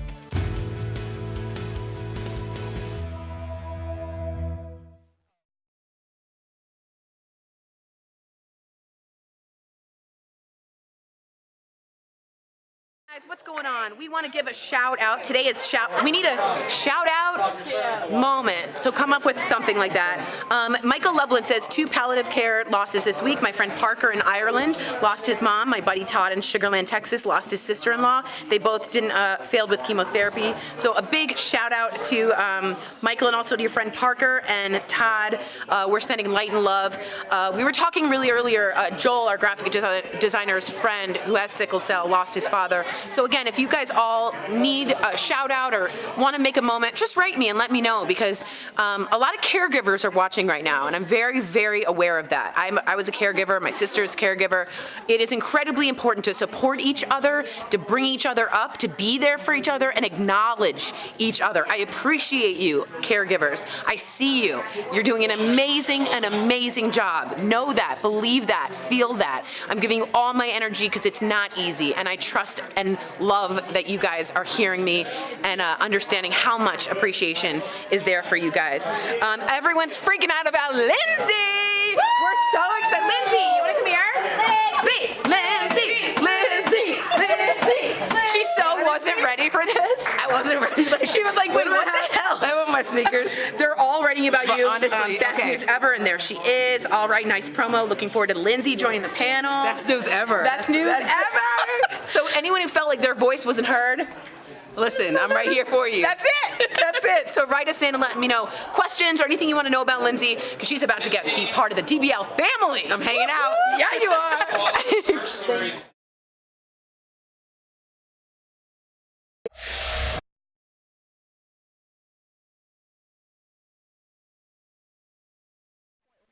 This is Daily Blast Live. We're talking about what you're talking about. Because everyone's talking about this. Always live, always real, always unpredictable. You are totally off base here. Log on and join our live conversation. I can't believe I'm saying this. I do agree with you. DBL starts right now. 3, 2.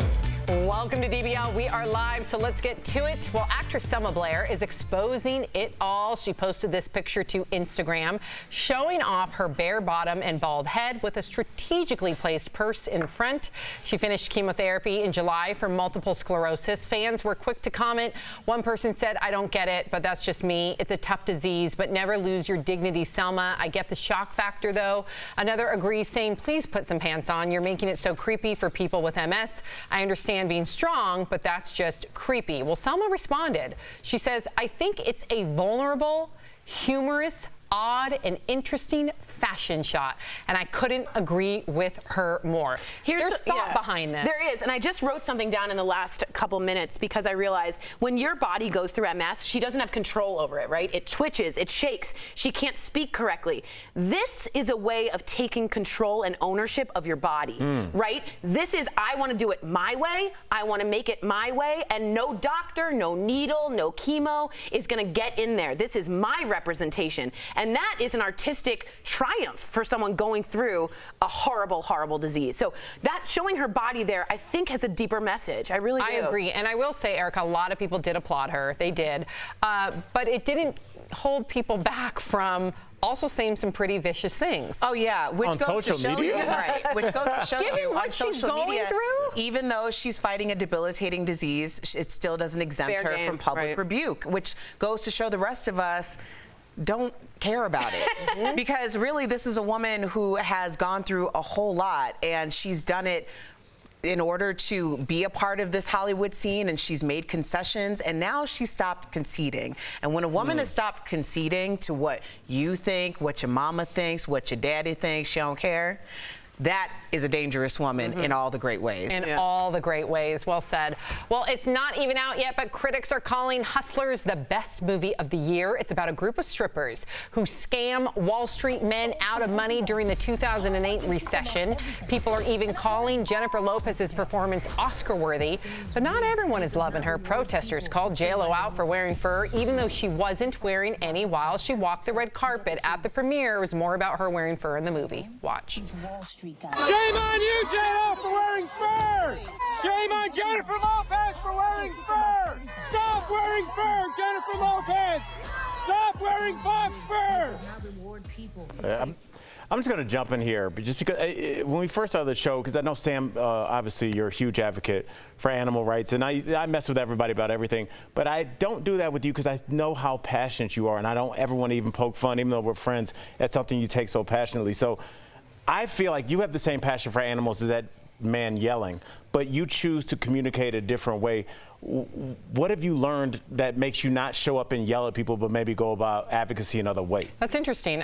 Listen, I also don't think, when I watch that, it rubs me the wrong way. I don't advocate for wearing fur at all. I think in 2019 it's selfish, it's horrific. There's a lot of faux choices. Now, that said, I don't know if the fur she wore in the movie is faux or real. I looked into it. I don't think we really know, so I don't know if that protester really knows, and he should probably know for sure before he attacks her verbally at a premiere. I don't think yelling is the best solution. I think living by example, educating people is I think. And you're going to kill me when I say this, because I always mess up sayings, and I know I'm messing up this next saying, but you attract more bees with honey, and I think it's really vinegar with flies. Is that what it is? That's kind of it. But I like the saying, which maybe I made up, you attract more bees with honey. I think if you do something in a compassionate, kind way, that people listen, in my opinion. When's the last time somebody yelled something at you and you're like, that's a good idea? Never. I don't think that's ever happened. I would just like to bring up But that wasn't the only protest that was going on, Yeah, by I just the way. want to not let this go. Even in our prompter, we said they scam a couple people by drugging them and robbing them. I don't call that scamming. I call that assault. And what bothers me is Cardi B is in this movie, and Cardi B admitted 3 years ago that she herself used to do this in the strip club. She said, I didn't have a lot of options. I would drug the men, I would steal their money, and move on. I don't think she ever apologized. She didn't. She said, though, in an Instagram post, I will never glorify these crimes. Well, you're now starring in a movie about the crime that you did, which, by the way, if a man had done it, would be behind bars, and you're making money off of what you did. So how is that not glorifying again? It's a double standard, too, Erica. Look at Erica sipping her tea, because Erica said this from day one. Give me a break. Erica has said it from day one. Give me a break. And you just keep sipping your tea, Erica, unless you want to lend some thoughts. Put it quite well. Now, why isn't anybody up in arms about these? And I agree with both of you, but why isn't anyone up in arms with these with the Wall Street guys who completely took from America, got a bailout? So I think what's ironic about this is supposed to be almost like I gotcha, almost like a redemption story of like giving it to the man, considering what a double. I know, right. What a double. Well, we've lost actually the template for who is an empathetic or sympathetic character. It's up in the air now. So now that the rules are actively changing as we speak, then we decide who gets sympathy, who gets a pass, who gets yelled at for even pointing out the obvious and did nothing, by the way. So we have a very interesting way of empathizing with people now. And actually anybody and it's kind is of up for the empathy award. It's unpredictable, which is dangerous. Yeah. I think final thought. Final thought. But I think it's so interesting how a movie can skew how you look at something, because we're sitting here talking about people getting drugged, and that's terrible, and having $1,000 in their watch taken. That's terrible. When we watch a movie like The Big Short or Wolf of Wall Street, where he came, DiCaprio or whatever the monster he was playing came off looking like the coolest guy I've ever seen. That guy ripped off thousands and thousands of people, and everybody left that movie like, Leo DiCaprio's hot. I'd marry him. Out thinking this is cool too, and I don't think this is. I don't think this is nearly on the same plane as what that man did. You don't think assaulting, drugging, and robbing someone is not on the same level? I'm not saying that that's okay, but I'm saying that they drugged and robbed people on a scale 10 times more than Cardi B ever could. I disagree with that. Let's just say blanket. You can't drug and rob people. But also for young girls who are thinking that this might be okay because all the justifications that are out there about they scammed this or they did that. Just remember there's an Instagram celebrity sitting in jail right now for the next year for doing the same thing because her man didn't end the date by walking out the door. He ended 6 feet under. So it's dangerous, and you might want to think about that. You could lose your life. But chime in, DBL Nation, please. That was a great conversation. Britney Spears' doctor has died as questions about her medical care are coming to light. Raquel, please shed some light on this news. Well, Sam, Dr. Timothy Benson was the psychiatrist responsible for Britney Spears' care. He died suddenly as the case of her conservatorship is coming to the forefront. TMZ reports he died of an aneurysm. In the next 2 weeks, a judge will receive a report that will determine if the medical care given to her was appropriate. Questions were raised when she entered a mental health facility. Many people, including Britney's mother, Lynn, were critical of those decisions made by her father, Jamie, who had been in charge of her conservatorship for a long time. He now has been asked to be relieved of those duties as he's being investigated for allegedly abusing his grandson. Thank you, Raquel. Wow. Well, actor John Cena and wrestler Nikki Bella ended their engagement more than a year ago, but he still keeps in touch with her family. She says he's close with her grandma, and she loves it. So, of course, this brought up a whole conversation with our DBL Nation on whether or not you keep in touch with an ex. You're shaking your head. Do you have a hard line about this, or do you understand why somebody would keep in touch with their ex's family? I did. If there are children involved, I completely understand. Those you're still grandma, family. grandpa, aunts and uncles. I did believe that this was something that could be done, but I realized over the course of some years that certain people are staying in contact with both of you because they're holding on to that time in your lives. That time for you has passed. So in order to really continue to have a relationship with this person, you have to revisit someone that you're not being something that you're not. That's crazy. That's so weird. It's so profound. Really well It's a weird thing. Your past doesn't need you, your future does. Yeah, but That's so really how do you weird. know whether or not it's a healthy thing to cut those ties? Let's put kids outside of this, right? Let's put that aside. Right. How do you know? I think you just have to feel out the situation. If it feels very tentacle-like and there's a lot of tensions, perhaps not. If everything ended well, why not? But I agree with you. That connects you to your past in a spiritual way, in an energetic way that could be very dangerous, and you don't even know it. I think that's I struggle to speak because, Erica, you said something I had not thought about. My question is, you do form bonds with people over a amount of time. And if you don't mind me asking, how long was your first marriage? Almost 8 years. Okay, so that's 8 years of Thanksgiving, Christmases, birthday parties, the ups and the downs. You are going to form some natural bonds with grandmothers, aunts. Oh, we play cards every Friday. Did you make a conscious decision to sever those relationships, or did you let them kind of just do what they were going to do naturally? No, they fizzled naturally over time, but the issue was for some people that they needed me to be in that same spot. They needed those things for them. And for a while, you want to do that for them because it's shocking for everyone. But at the same time, if you're going to move forward, you can't continue to have conversations that happen 5, 6, 6, 7 years ago when you wouldn't do that in your normal life. That is crazy. And it's hard for people to understand because they're still living in in that space. Right. No, they see those nails. They know you're different. They're like, Erica's doing great. We don't. Yeah, I see that rock. That's right. No, I've always had nails. Coming up on DBL, the foods you should avoid if you want to get a good night's sleep. We've got the worst culprits, and we're showing you some of the strangest Guinness World Record holders around. Don't miss the mind-blowing records next.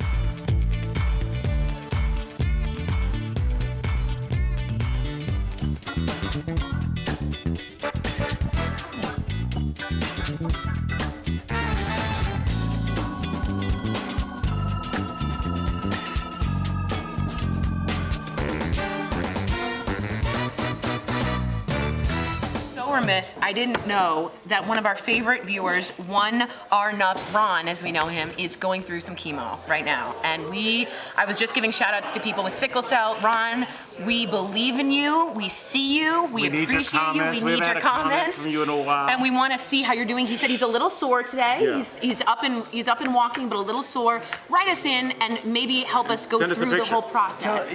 Tell him if he can mail us his address. Yeah, we can send him something. We'll mail him a little something. That'd be great. So if you can write at info@dailyblastlive.com. Write us your address if you feel comfortable, or DM me on Insta if you feel more private. But you have always been there, and we will be there for you. Absolutely. We love our viewers. We take it very seriously. Chemo is no joke. And if you don't have someone with you, it's even worse. So, Ron, I hope you're watching, and I hope you know how much love the rest of us all have for you and here. It's our girl Naomi that told us Naomi's about. so good at this. Yeah, she's really good. She's So like wonderful. she kind of is the mom of the She's page. the mama She kind of bear. makes sure everybody's in the right place. But yeah, and also we were talking about our viewers earlier today, Michael Loveland. I really want to incorporate, because we said we were looking for a term for when a host does all the shows, the 10:30, the 11:30, the 12, 1, 2, 3, and the Access show, the 5:30. Was it Michael who did it? Yes. Okay. I believe. I think it might have been, but they came up with a great word. Yeah, and Michael said, because we've always wanted a term to just be, and we said that's the sweeper. So if Erica does every show that day, we'll be like, oh, Erica's the sweeper, let's get her lunch or something like that. So great. Yeah. So yes, that is officially the term. We listen to you guys. I appreciate it. I think that's so cool. I think it's the coolest thing ever. Because we were going with Gauntlet.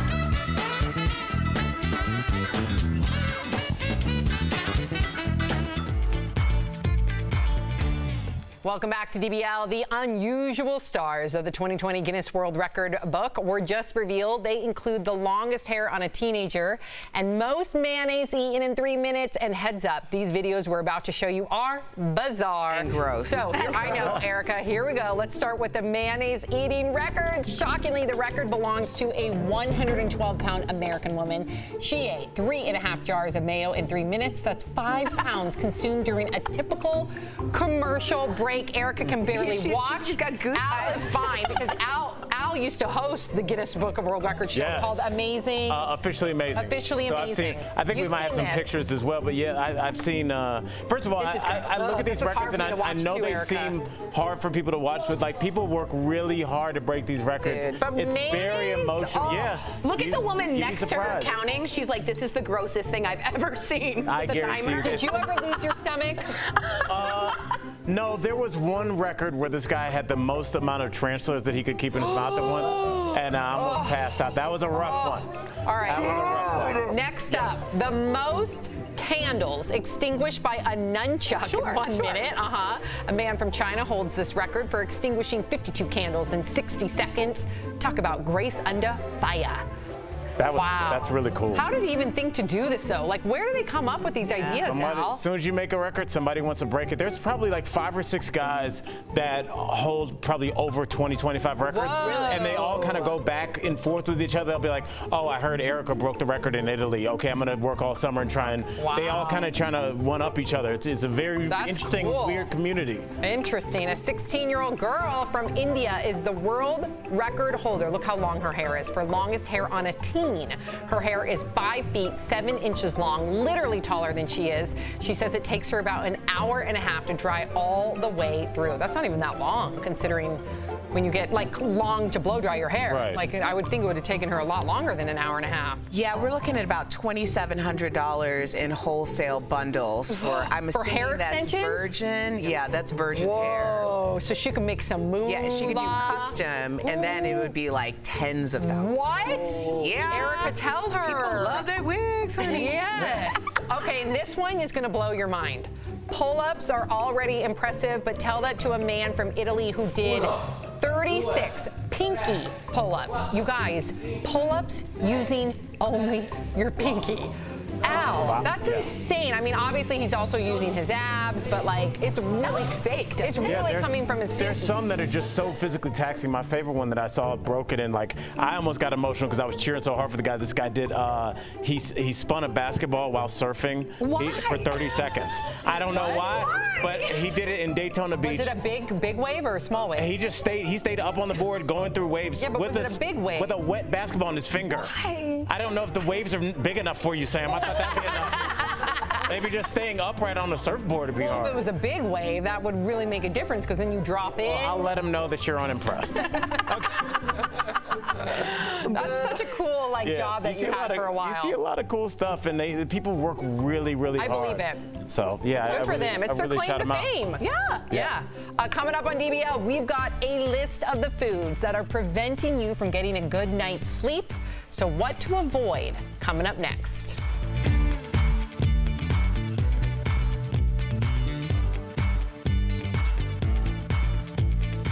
Hey guys, it's Kelly Schubert here with the DBL Digital Team. I'm tracking all the breaking and trending news, but right now it's time for Fast Blast, where I give you all the news you need to know in under 2 minutes. So let's get that timer up. Here we go. We have a new warning out today from the CDC, and they want Americans to stop vaping. Now, there's a mystery lung condition that has killed at least 3 people, and officials think it's all linked to vaping. Now, the FDA is telling people to avoid products linked to THC, while the CDC is telling people to avoid e-cigarettes. So it's all super confusing. Now, federal health officials are reviewing 450 possible cases linked to vaping across 33 states right now. The issue? They don't know what's making people sick. But DBL Nation, I have to know, if you vape, does this make you want to stop? Britney Spears' psychologist just died suddenly. The weird part, it comes just weeks before her conservatorship case will there evaluate whether she was receiving appropriate treatment from that psychologist. Now, the cause of his death has not been disclosed, but sources tell TMZ the 48-year-old died from an aneurysm. Now, this story is odd, but the important thing is that Britney Spears is getting the help she needs. Hopefully, this will all be figured out for her soon. Bond. Jane Bond. Now, do you think it's time for a woman to save the world? According to The Hollywood Reporter, Pierce Brosnan sure thinks so. The actor played James Bond 4 times, but says it's time to pass the role on to a woman. Heck yes! The problem is, Pierce doesn't think that will happen with the current producers. But the rumor is Lashana Lynch could take over the next 007 from Daniel Craig, so we'll just have to see what happens. Would you be game for a second breakfast? Nom nom nom nom nom. Apparently 62% of Americans would. Now, the average American polled said they partake in a second breakfast at least once a week. And get this, 70% of them say they feel more energized after having that second breakfast. I mean, think about it. If you work at 7:30 a.m., by 10:30 you could be feeling a little sluggish. And if you don't get a lunch break until 12 or 1, what's a person to do? Second breakfast! Sponsored by So Clean, where we talk through all the things you didn't know for a healthier lifestyle. A lot of us struggle with falling asleep, and there may be some foods in our cupboards that are actually keeping us up at night. So let's get to what has you tossing and turning. All right, first is hamburgers and cheese. Both are hard to digest, especially when laying down. Also, matcha snacks are jam-packed with sugar, and cold cuts have a high sodium count, so both can make you wake in the middle of the night. We don't want that. Lastly, dark chocolate. So it is a healthy dessert alternative. I know, Erica, but did you know it's a source of caffeine? Erica.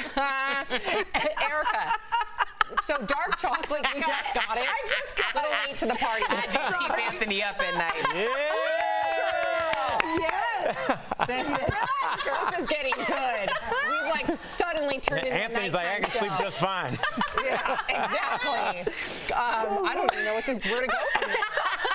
My thing with the cold cuts, I feel like that's the traditional midnight snack. Cold cuts? Yeah, like No, make it's yourself cereal. a ham and It's a bowl of cheese. cereal. It's a bowl of cereal. Yeah. Cold cuts is lunch meat. Erica's like, what? I'm all about It's a bowl a of cut cereal of at night. meat. Yeah, but you don't want to. First of all, there's a lot of nitrates, but also what I learned is chocolate will give you not only caffeine but very intense bad dreams. Oh, that's scary. So be Did careful. you know, Erica, because I know you love dark chocolate before you go to bed, not just Anthony. Did you know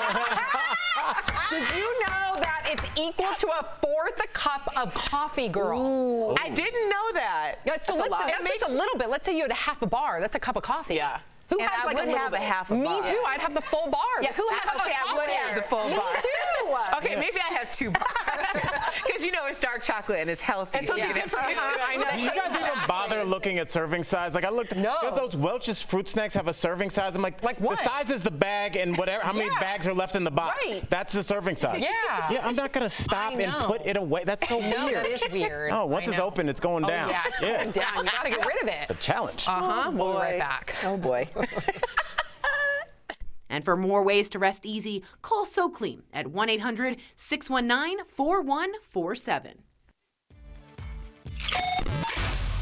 Hey DBL Nation, welcome back to Beauty Blast. I'm DeRay for the Slay, and while we're here, go ahead and pull up those search bars, J-A-R-A-Y for the Slay, okay? Let's be friends and let's talk more about what your beauty needs are. Now for today, we're talking about skin that slays. And in today's Skin That Slays episode, I wanna talk about the nitty gritty, guys. The good stuff that really makes your skin get going. I'm talking about serums. Yes, I said skin serum, okay? Not scarum, serums, all right? Now, a serum is going to be more of a concentrated value of ingredients that are helping to change and make sure that your skin looks its absolute best. Now, with skin serums, you don't wanna actually be overdoing it at the same time and lapping on serum plus oil plus all this extra stuff. So you kind of actually want a basic routine when you're using a serum. But let's go back to what a serum is. Serums are going to be a highly concentrated value of vitamins that are going to be able to be a much smaller molecule so that they're able to get into your skin. Now, when you're using a serum, these are typically helping with affecting change in the skin, such as dryness, radiance in the skin, or maybe even for more acne-prone skin too. A couple of different serums that you can get would be like a hyaluronic-based serum for more hydrating skin. A antioxidant-based serum would be something with retinol. This guy is going to be for more brightening into the skin. Another one would be a serum with salicylic acid. These guys are going to be for more of your acneic skin type or people with more clogged pores. Now, serums are a wonderful way to actually treat your skin, but don't forget to make sure that you still cleanse your skin beforehand and moisturize afterwards. This will help to make sure that your serum is actually going to get into your skin and really help you out. So until next time, guys, let me know what your favorite serums are, and maybe we can go ahead and mix and match with some serums, okay? We'll see you guys next time for your next Beauty Blast.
Welcome back to DBL. A University of Tennessee superfan was bullied at his school. He wore this T-shirt he made himself to his elementary school's College Colors Day, but his excitement turned to despair when other kids made fun of him. Well, his teacher shared his story. It went viral. The university responded by sending him a ton of free UT swag. The university then took it up a notch by making his UT design into an official T-shirt. Take that, kids. And get this, demand for his shirt was so high, it crashed the university's online shop. And some proceeds will also go to anti-bullying. There you go. I hope those kids learn their lesson. I really do. It's a win-win. Think about all those fashion designers that were made fun of when they were kids, and look at it. Can be a win. It can work. Well, I think it's also a good look at the idea that a lot of times schools have things that require money that some kids' parents don't have. They try their best. We've all had a lot of us have had situations where we weren't able to afford what our classmates were able to afford, and our parents created something for us, and then even someone yearbooks. Starts to bully you about it. Right. Couldn't even afford them. I mean, this really goes to show you that this is a place for things to start, not where things to end. Wonderfully said. Yeah, I do want to give a big shout out to one of our favorite viewers, 1R Nup. His name is Ron. He's going through something right now. He's got some chemo going on, and I know we just want to give the DBL full support. We are thinking of you, Ron. You got this, buddy. You absolutely got this, and please keep us updated on your progress. We will send our thoughts and our prayers. We have any comments, Tori? Well, basically, a lot of people writing Ron, which is so sweet. There's a whole community writing him. He said, I wanted to keep it private, but it blew up, and I love the support. And again, all those caregivers, I see you. We're watching you. We know you're out there. All those going through pain, we're with you. We're hoping you get better. We're there. We're there behind you. I guess the Tory double fist. I don't know why I did this. Hang in there, Ron. Hang in there. We will see you tomorrow, same time, same place. Have a fantastic Monday, everybody. Stay safe. Bye, guys. Hi, DBL Nation. Happy Monday. Kelly Schubert here with the DBL Digital Team. I'm tracking all the breaking and trending news for you right now, but I want to tell you about our podcast. Jeff Schroeder and I actually have a podcast where we talk about Big Brother. It's called In the House with Jeff Schroeder and Kelly Schubert, and we kind of like to break down all the drama that's happening in the house. Obviously, we're winding down on this season. It's finally getting juicy, if you ask me, a little bit. At least a little bit it is. So we talked all about that, but Alex, who's not here, I was going to have him wave in the background. He is one of our digital producers. He actually joined me this week because Jeff was on vacation for Leighton's first birthday. So he joined me this week after never having watched a Big Brother episode ever. So it's actually pretty funny. I made him watch Thursday night's Double Eviction, and then he gave me all his thoughts. So it was actually a pretty funny podcast episode. I'd love for you to check it out. You can check it out on iTunes, on Google Play, on Spotify, on Stitcher, and on TuneIn. I nailed it. Bye, guys.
Daily Blast Live. We're talking about what you're talking about. Because everyone's talking about this. Always live, always real, always unpredictable. You are totally off base here. Log on and join our live conversation. You think this hair just naturally stays like this?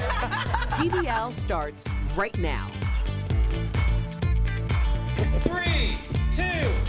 Welcome to Daily Blast Live. It's Monday, September 9th, and I'm here with the lovely Erica, Al, Brandon. I'm Tori. Jeff has the day off. Well, let's get right to it, guys. Felicity Huffman will learn her fate later this week in the college admission scandal. Feds are recommending Huffman serve 1 month in jail, but the actress is telling her side of the story, hoping her letter will make a difference to the judge. Huffman writes, quote, "In my desperation to be a good mother, I talked myself into believing that all I was doing was giving my daughter a fair shot." She goes on to say, quote, "I see the irony in that statement now because what I have done is the opposite of fair." Well, meantime, Huffman's husband, William H. Macy, writes their daughter, quote, "has nightmares from the FBI agents waking her that morning with guns drawn." Fellow Desperate Housewives actress Eva Longoria also wrote a letter revealing to the judge how Huffman protected her once from a bully on the set of the hit show. I just want to hear about strategy. We obviously have two different views, right? Lori Loughlin's going one way, Felicity's going another. Should, in your opinion, Felicity Huffman see the inside of a jail cell? Well, I'll jump in there. I think so. I think that there has to be. Now, I agree. You're talking about people going two different ways. You have to. These are two different strategies. Yeah. One is more heartstrings, and more is one like hard line. This is how we're going to do it, and we'll see which one works. Honestly, I think the one that works most for me, even though I still do think she should do some jail time, is the fact that it did come out that her daughter does have a learning disability. And when you are a person of means, let's be honest and let's not act like a babe in the woods here. Yeah, yeah. Anytime there's a problem and you got money, you throw money at the problem. Fix it. Oh, your mom's flying in and you're on DBL, send a car. Anything you do, if you have money, you throw money at it and it takes care of itself. So why would you think this would be any different? Well, and the flip side of this is the idea that that's the way the world works, right? Yeah, but then you everything. have a mother who spent 5 years in prison because she sent her child to a better school district so that he could get a better education. She went to jail because she didn't have the means. She was homeless at the time. Felicity Huffman is playing the system, but because she's playing it differently than throw in Lori Loughlin, she looks way better in this situation. There's someone who said, listen, I didn't realize this was a thing. Now I know. Now the legal system is working in her favor, so to speak, because she has the means to make that happen. If it was someone who didn't have the means, then we'd be talking about much stronger jail time, which is the reason why I still believe that Lori Loughlin is going to serve some pretty significant I jail agree with time. you completely on that one. Well, I think Lori Loughlin's going to get off just because the lawyer and their defense, I feel as though they're going to find some sort of loophole. But Erica, I want to jump on what you said, because with Felicity Huffman, the letter that she wrote to the judge, I was just trying to be a good mother. I thought I was giving her a fair shot. Had the woman who did the 5 years, let's say she used that for her letter. You know, so it's just not fair when we look at this. And I know people want to be a little bit more on Felicity Huffman's side against Lori Loughlin, but then there's the people who are like, you deserve anything that comes to you because of the other woman who did 5 years because of what she did. And I know we got to move on, Tori, but I'll just say this. I think, you know how they say that everybody that's sitting on an airplane paid something different for their ticket. We're looking at the system and we're trying to figure out with your logic, with my logic, and we're not getting anywhere because the system is different for everybody. The system right now, Erica, where you are in your life, is different for Erica at 22. It's different for Al at 42 than it would have been at 30. So when we're sitting here trying to figure this out, like, that doesn't make any sense. What's her lawyer going to do? It's not going to make sense. It doesn't make sense because it doesn't make sense. No, I love the law at all, and I love the judicial system, but I will tell you right now, there are two very different judicial. I would say it's more than two. I would say more than one, but let's be honest, rich, poor is a major one. Right. You know what I mean? Even getting a lawyer like that. Well, the president of the United States has started another Twitter feud, this time with singer John Legend and his wife, Chrissy Teigen. So it all started last night, guys, when the president commented on a show on MSNBC about criminal justice reform. The show included an interview with John Legend discussing his organization, Free America. Well, Trump tweeted, quote, musician John Legend and his filthy-mouthed wife are talking now about how great it is, but I didn't see them around when we needed help getting it passed. John Legend responded tweeting, imagine being president of a whole country and spending your Sunday night hate-watching MSNBC, hoping somebody, anybody, will praise you. Melania, please praise this man. He needs you. And Chrissy Teigen chimed in, tweeting, LOL, what a blank, blank, blank. Tagged everyone but me. An honor, Mr. President. Do we hope the president is doing something other than this on a Sunday night? And do you think Chrissy should have clapped back like that? I mean, obviously, we hope he's doing something. I hope he's trying to find some sort of cure to something or bring in more money for the economy. But at the same time, this should not this shouldn't be a surprise to anyone up here. What is he doing? You say it all the time, Al. He's rallying that base. Anytime he goes after a celebrity or he goes after something, fake news, that's when his comments go crazy. So it's us versus them. Now, I don't feel as though it's right, him being the president of the United States, and Tori, we go back and forth on that at all times. But if he doesn't clap back to celebrities or fake news, he loses that base. So first he of may all, lose an election. he created fake news. So Russia interfering started fake news. He coined it and created it something else, and he wants fake news because it gives him that. Yeah. My point is this: just imagine someone working on a bill for health care or cancer research or the working class or Medicaid or things like that. When we get there, we have an unhealthy president, and then we have an unhealthy country. So it worries me that the office of the presidency, and it worries me most that you don't care about it. People, not you. People are getting apathetic because that's the whole point. Right. That's a strategy. I want to weird you out so much you won't even care anymore. That's a strategy. We've been saying that since the beginning, though. Always. I mean, what we're talking about here is someone, and Al, you made a point earlier in the day about Beyonce. The thing about Beyonce that Trump could probably learn from is Beyonce never gets her hands dirty. If something happens, Beyonce lets other people take care of her lightweight. The presidency should be above Beyonce. Yeah. I mean, I love Beyonce. I'm not sure. I'm not sure. I mean, Beyonce is pretty up there. But, you know, we should be holding the office to a higher standard. And there should be people taking care of the lightweight. If every time somebody says something to the left, another Beyonce reference. And Trump gets all about it, then we're not talking about the things or considering the things that we should be talking about. When it comes down to it, like when you start to get so affected by every single thing, then that means that people are going to throw more things at you. It also means that I'm not playing the game because I don't like to be manipulated into caring about something I know I got no business caring about. But because there's bigger things. Let me throw one thing at you guys, because I wonder, we're sitting here talking kind of like pie in the sky, some idealized thing about what the electorate wants, Erica.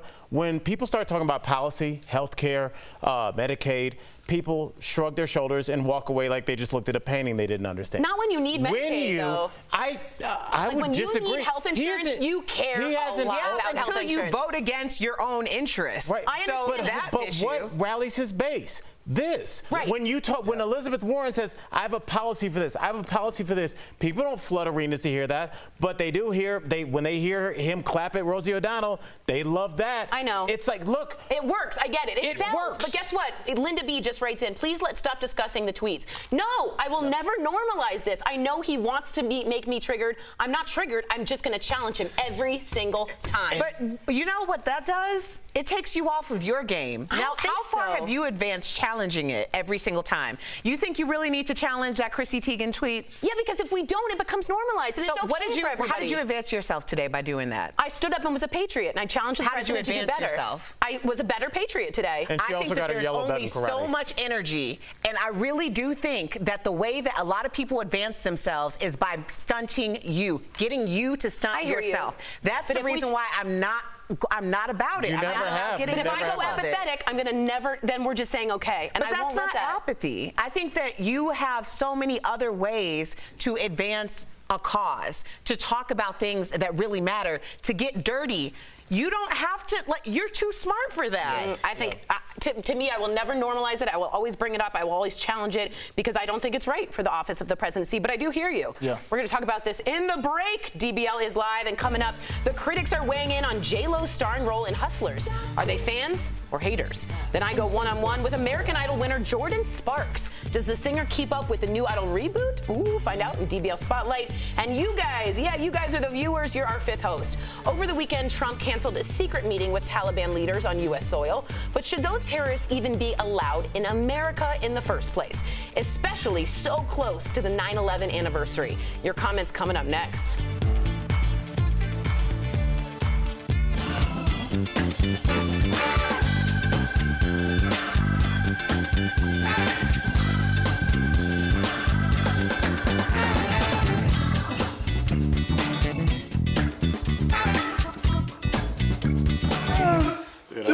Never posted So Linda B wrote me back. I love Linda B. She goes, discussing normalize it. Let us only discuss his tweets about policy only. And that is a strategy. And I will tell you guys, I am so exhausted. I'm tired. I'm nauseous. I'm anxious. Every time I hear it, I get anxious and worried. But I feel that if I don't say something, I'm playing and getting conned because that's exactly, I think, what he wants us is just to accept it. Whose mind are you going to, Anyone watching. Change? Whose mind? Because there's the beehive, like Erica was saying, and then there's a Trump hive. You really think I just got an email. Saying that I got an email from a Marine who said I'm no longer going to be joining the NRA. I think they're corrupt, and that's literally, maybe it didn't come from me, it came from someone on this panel, but that touched someone enough to take a stand. Someone else reached out to the representatives. Someone found out who their senator was. These are baby steps to becoming an actual citizen. But do you think that for every person that you change over like that, you harden someone else? Because when they hear you every day, dude, I don't like respond, it. I hate it. I know, but once they hear you respond, then they're like, they dig in further. So I just give up? No, but I do think there's something to be said for picking something that you're very passionate about as opposed to everything, because when it comes down to it, when you have something to say about everything and you're equally on a 10 about everything, I feel you. Then it takes away the value of the things that you find to be really But when I'm supposed to bring, important. I hear you, but when I bring my own opinion, I'm at a 10, because I'm like, this is crazy that we're just okay with them calling it a filthy mouth wife. That's our president. And we're not trying to say what you're doing is wrong, because we've had these conversations. You've changed my mind when it comes to it, because remember, I said when it was first going down during the election season, I was laughing, like I thought it was completely hilarious. But now, because of you, I realized like, hey, this isn't funny. Like this isn't funny, Right. you know. But at the same time, I'm not letting every tweet destroy my day. I gotta try to do better. Yep. I gotta.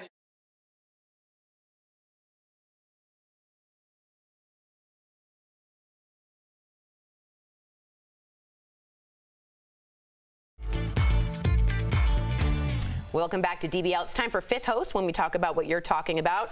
Well, the president's controversial decision to invite Taliban to the U.S. for peace talks has been canceled. The meeting was to take place at Camp David, marking the upcoming 18th anniversary of the 9/11 terrorist attacks. But after the Taliban admitted to a recent bombing claiming the lives of 16 people, including a U.S. soldier, Trump pulled out, siding with those who argue that the terrorist group has made no effort towards peace. Well, DBL Nation, we have to hear from you. Should members of the Taliban be allowed in the U.S. for peace talks? Well, Tammy from YouTube says, flying terrorists into the U.S. during the anniversary of the 9/11 attacks must sound like a nightmare to those who were greatly impacted on that day. Tammy, I appreciate you writing in. I think that there's a lot of issues with this, starting with the fact that we are a nation that has had bans and are talking about building walls, yet we're going to fly in guests from the Taliban on the anniversary of 9/11. Also, I think that one thing that Trump has kind of been consistent about is he brings people in that he can't trust, and then they end up burning him. When we're talking about terrorists, can we really afford that type of burn? Good point. All right. Shelly from Facebook says, I don't like our soldiers dying in Afghanistan. If negotiations are what it takes, then get it done and bring our boys home. Shelly, again, I don't think anybody in this panel disagrees with you on that, and I feel comfortable saying that.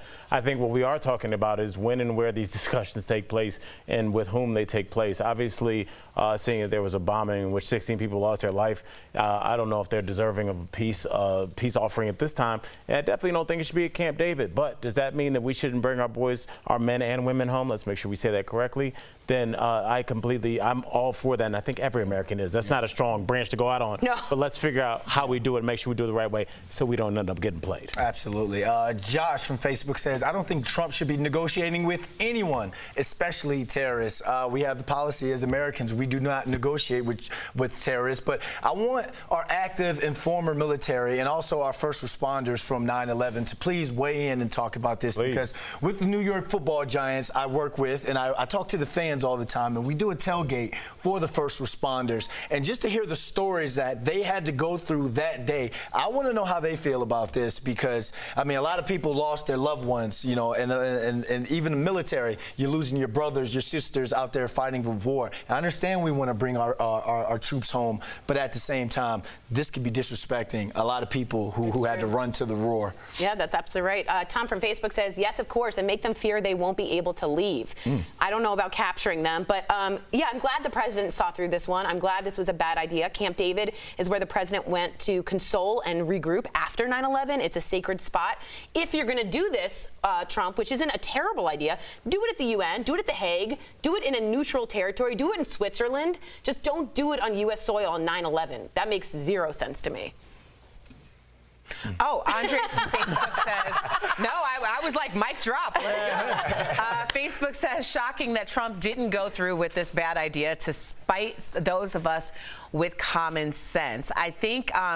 I don't think it's a far cry to say most people would understand that spiting those of us with common sense would actually be spiting all of us, because all of our lives would be in danger. Beautiful, beautifully said. Well, coming up on DBL, guys, actress Selma Blair's latest Instagram post, it's causing kind of a big buzz, and not everyone's a fan. We'll show you the post that has people talking, but first, why our interview with Jordin Sparks could literally save your life. You don't want to miss this one, guys, coming up next.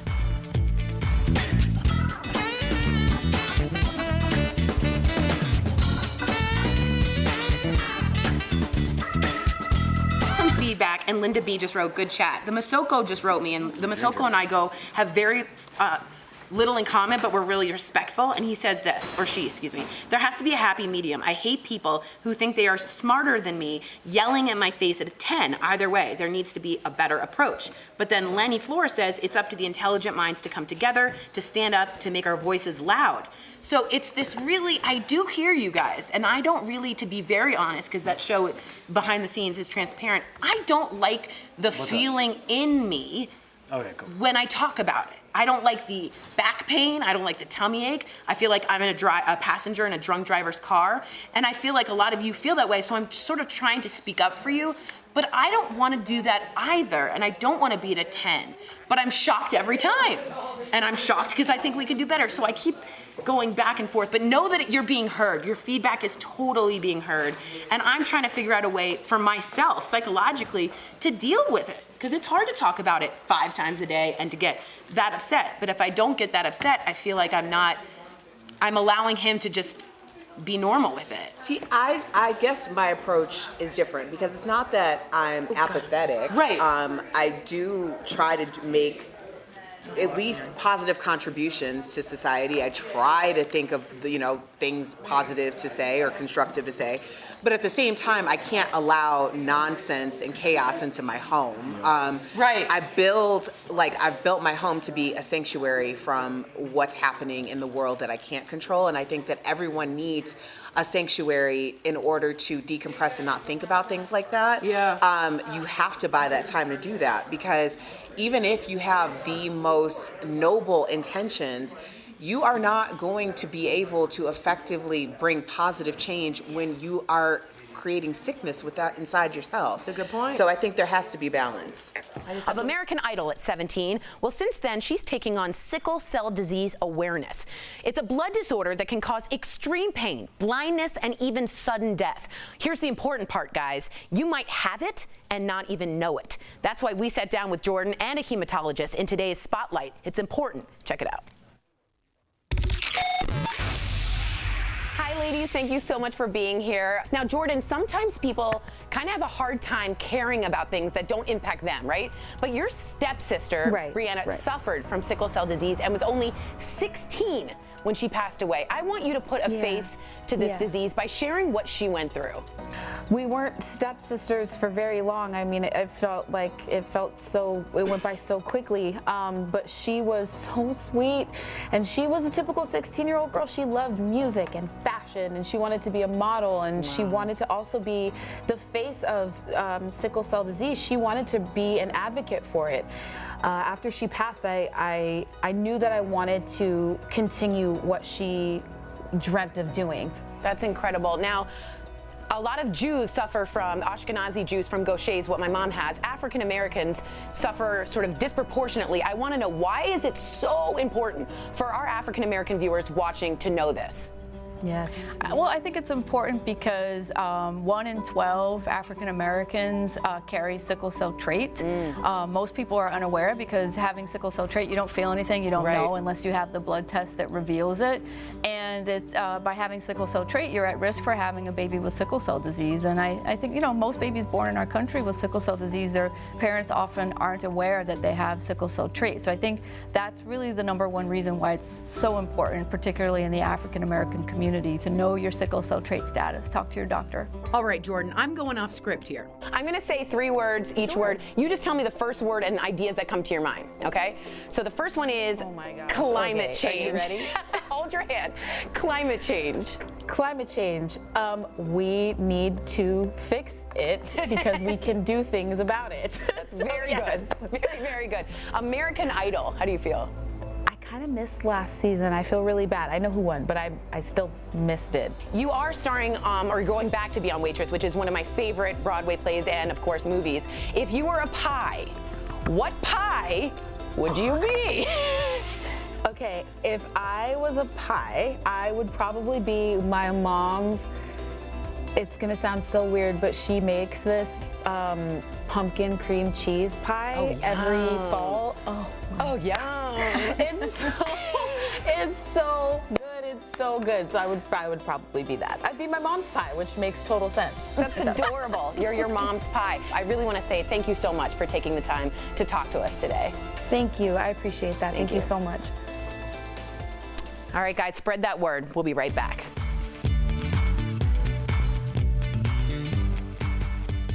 Promotional consideration is brought to you.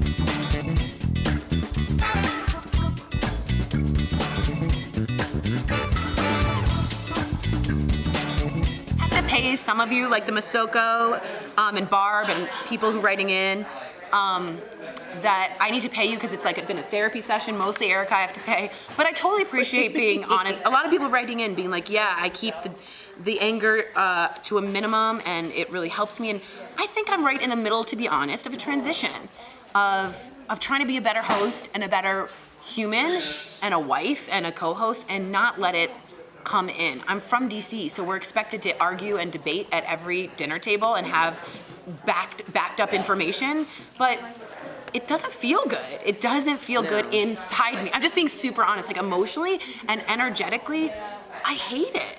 I hate it. Well, it's like anything that you've exhausted, because when you've exhausted it, it means that you've hit a point where you can no longer do anything about it because you're too in it. Right. Like you have, like if you can't separate yourself from like what's happening, then it has you too much to like work with it. And I say, and so if you guys don't know, we do the show and we repeat it a bunch, and we have to do it. We're live every time we're on a show, so we talk about it a lot more than most people would, right? So I do hear you, and I'm listening to you, and I'm going to marinate on what a lot of you said.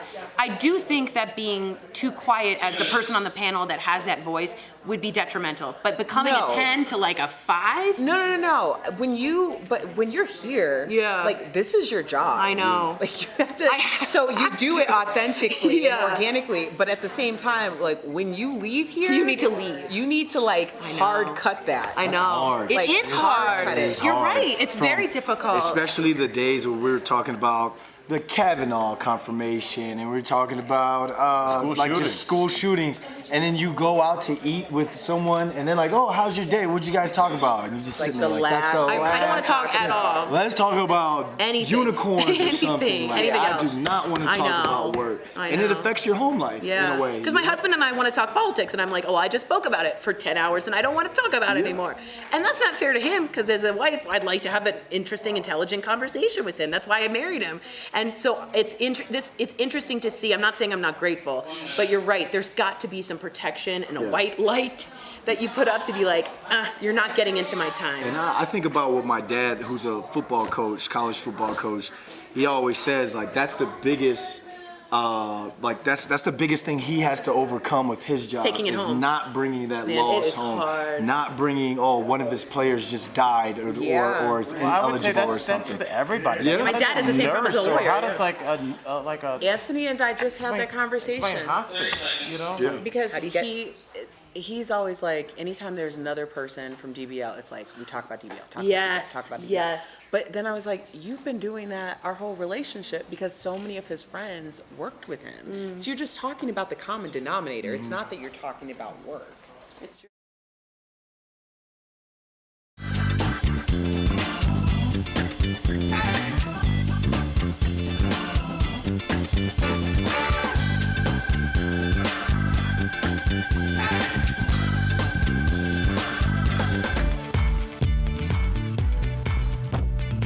They say if you get the job you love, you'll never work a day in your life. And we love that at DBL. We get to tell it like it is, even if things get a little heated. And since we're always live, you'll always see us 100% real. But it's not just about what we think. We want your opinions on what's happening in our world. Because we wouldn't want to do this without you. So come on in and join the conversation. And we guarantee on DBL, we're never going to hold back. Because we talk about what you're talking about. 3, 2. Welcome to Daily Blast Live. I'm here with Erica, Jeff, Al. I'm Sam. Let's get right to it. How good does that look? That's so cool. We're just seeing it also for the first time. And if you didn't know, we have a new co-host coming out. I'm going to tease it. Miss Lindsay Granger. Now, she's here in studio without any notice. Let's get a shot of Lindsay Granger. Sorry, Lindsay. We love you. We can't wait to work with you. This is how we haze everybody. I'm sorry, Lindsay. We wait until you come in the studio, no hair, no makeup, and with a mouth full of sandwich. What is going on at that desk? Thank you. That's her side. Let y'all know. Oh, you're That's her her new side of the desk. Yeah. Oh, how is it going We got so a couple. far? So far, so good. I Okay. love talking to her because I just love her perspective on things, and I think she's going to bring something new, something fresh to this panel and to our team. She's going to up my game for sure. Well, I know that. I love that we have so much diversity, but I also like the diversity within the diversity. We're clearly a bunch of black people sitting up here. You're honorary welcome. Tori's to the honorary. But we all have very diverse opinions, and it's about time that we see that on television. Way to go. So welcome, Lindsay. And here's what's coming up on DBL. Hey guys, it's Kelly Schubert here with the DBL digital team. I'm tracking all the breaking and trending news, but right now it's time for Fast Blast, where I give you all the news you need to know in under 2 minutes. So let's get that timer up. Here we go. We have a new warning out today from the CDC, and they want Americans to stop vaping. Now, there's a mystery lung condition that has killed at least 3 people, and officials think it's all linked to vaping. Now, the FDA is telling people to avoid products linked to THC, while the CDC is telling people to avoid e-cigarettes. So it's all super confusing. Now, federal health officials are reviewing 450 possible cases linked to vaping across 33 states right now. The issue? They don't know what's making people sick. But DBL Nation, I have to know, if you vape, does this make you want to stop? Britney Spears' psychologist just died suddenly. The weird part, it comes just weeks before her conservatorship case will there evaluate whether she was receiving appropriate treatment from that psychologist. Now, the cause of his death has not been disclosed, but sources tell TMZ the 48-year-old died from an aneurysm. Now, this story is odd, but the important thing is that Britney Spears is getting the help she needs. Hopefully this will all be figured out for her soon. Bond. Jane Bond. Now, do you think it's time for a woman to save the world? According to The Hollywood Reporter, Pierce Brosnan sure thinks so. The actor played James Bond 4 times, but says it's time to pass the role on to a woman. Heck yes! The problem is, Pierce doesn't think that will happen with the current producers. But the rumor is Lashana Lynch could take over the next 007 from Daniel Craig, so we'll just have to see what happens. Would you be game for a second breakfast? Nom nom nom nom nom. Apparently 62% of Americans would. Now, the average American polled said they partake in a second breakfast at least once a week. And get this, 70% of them say they feel more energized after having that second breakfast. I mean, think about it. If you work at 7:30 a.m., by 10:30 you could be feeling a little sluggish. And if you don't get a lunch break until 12 or 1, what's a person to do? Second breakfast! DBL Nation, I'd love to hear your DBL take on all of these stories. Tweet me at Kelly Schubert. This has been Fast Blast. Bye.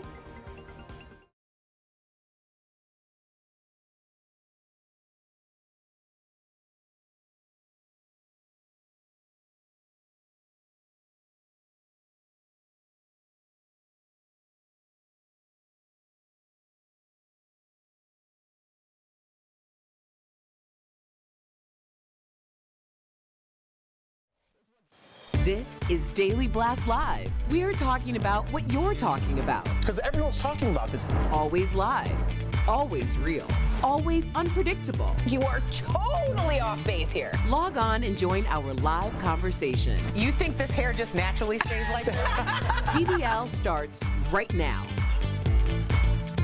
3, 2. Nice. Mike. All right, welcome to Daily Blast Live. We're live. Let's get started. All right, guys. Actress Selma Blair is exposing it all. Now, she posted this picture without the black squares, showing off her bare bottom and bald head with a strategically placed purse right in front.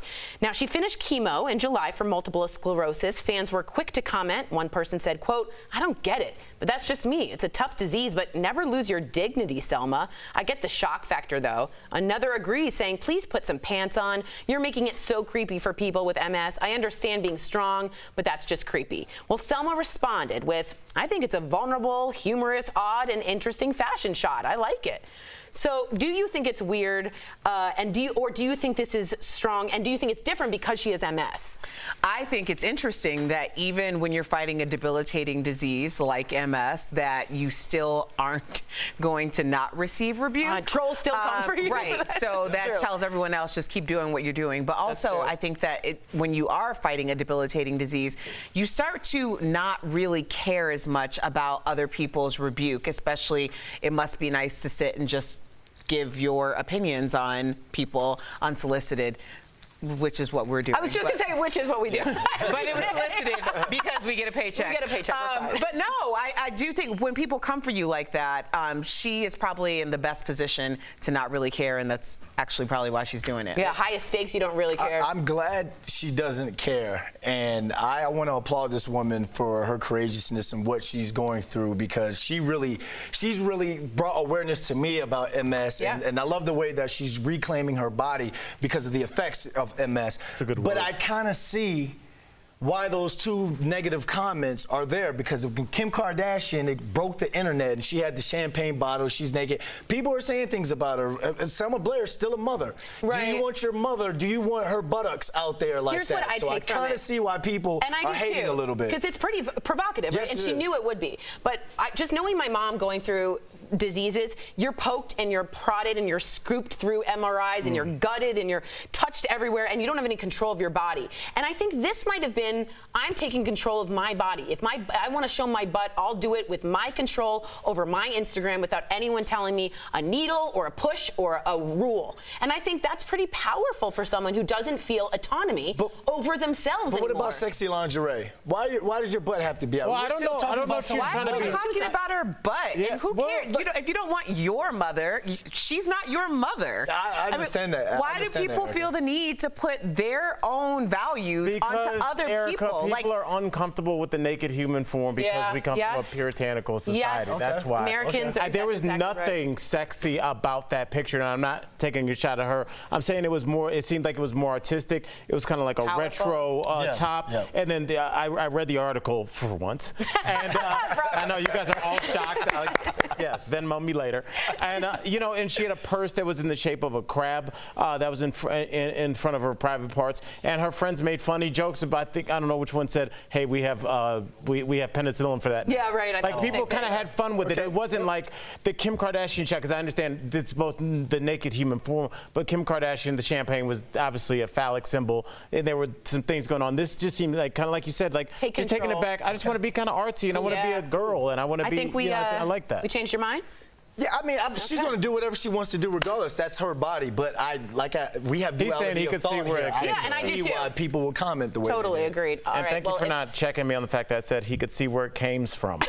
I'm going to let it go. That was enough to just get up and just walk. Not even saying, just get your keys and walk off. Leave the stage, Al. All right, guys. Well, it's not even out yet, but critics are calling Hustlers the best movie of the year. It's about a group of strippers who scam Wall Street men out of money during the 2008 recession. People are even calling J-Lo's performance Oscar-worthy, but not everyone is loving her. Protesters called J-Lo out for wearing fur, even though she wasn't wearing any while on the red carpet at the premiere. Take a look. Shame on you, J-Lo, for wearing fur! Shame on Jennifer Lopez for wearing fur! Stop wearing fur, Jennifer Lopez! Stop wearing fox fur! So in the movie, she wears fur, and we can't figure out if it's faux or not, but she does wear fur a lot, and I think Did he want her to keep wearing it? I couldn't tell. he wanted her to stop. Well, here's the thing. We tried to figure out if it was faux or fox. And the reality of the situation is there are very expensive faux furs. Really? Yeah, very, they're not cheap. Yeah. And they're good. Yeah, they look completely real, but they're not. Yeah. And that's the reason why they're so expensive, because they're specially crafted. I remember the Parade of Lights that we did last year, and I had on this heavy fur coat. But it was faux fur, and everyone kept asking me. It was very heavy. Like, is that real? Is it real? So I kept telling people, like, walking in the door, yes, it's fur. It's not real. It's not real. It's not real. Because I didn't want people like freaking out about it. What if you had a heckler like that? That was constantly yelling. But that's the thing. You don't know. And the stylist never came out and said, hey, this is a fox fur. So why are you just assuming and being ridiculous? Unless you just want to make a viral moment, which clearly he did. And is it weird for me, just somebody that curates her social media image as much as she does, I would think she would have a couple people going, does this come off? I would think she'd have at least one person going, maybe don't wear fur. Well, that's why, Kim Kardashian in a year and a half ago stopped, and she made a very strong, she redid all her coats to make them faux. Yeah. So I think she should do that. The other thing I want to bring up, guys, is Cardi B. And she's in this movie, and 3 years ago, she admitted to drugging and stealing money from gentlemen that she stripped for. This movie is about that. She promised to never glorify that. I'm sorry, but being in this movie about assaulting, not scamming, assaulting and drugging men, which had it been reversed would have been horrendous, and then making money off of it, if that's not glorifying it, I don't know what is. But it's not like she wrote the script. Someone came to her with the script. She said, I'll never glorify this behavior. She has kids to feed. You so don't think she's making enough money as Cardi B to not do this? Once your income is X, your bills are Y, and you have to live. So throw out your morals for the money, because she said, I will not glorify this. Catch Me If You Can with Tom Hanks. You saw that movie? Yeah. So are you glorifying a 17-year-old scammer scamming people? This is different between scamming, drugging, and then stealing. That's assault. And if a man did it, it'd be Bill Cosby. If it was Tom Hanks, would we be talking about it the same way? Like, he has bills to pay. Yeah, but I mean, I think I agree. I understand what you guys are both saying, but I'm gonna come to my boy Brandon's defense on this one. Because Erica's sitting back like that with that little grimace on her face. I think we are hypothesizing a situation with Cardi B without us recognizing the fact that there are two different Americas. And the America that Cardi B was in before this whole situation went down, she came from extreme circumstances. I'm not saying it's right, but there is a whole other world, Erica, that we know about that they don't go with morals. People get robbed. There are drugs exchanged. There's everything under the sun. Look, a lot of stuff goes down after. I don't know if we're glorifying it. I think we are highlighting it. They just walk the red carpet like, look at me, I drugged and Well, I find it strange that we've gotten to a place where we can talk about the whole other side, the whole other America, which I completely understand. Trust me, I understand it.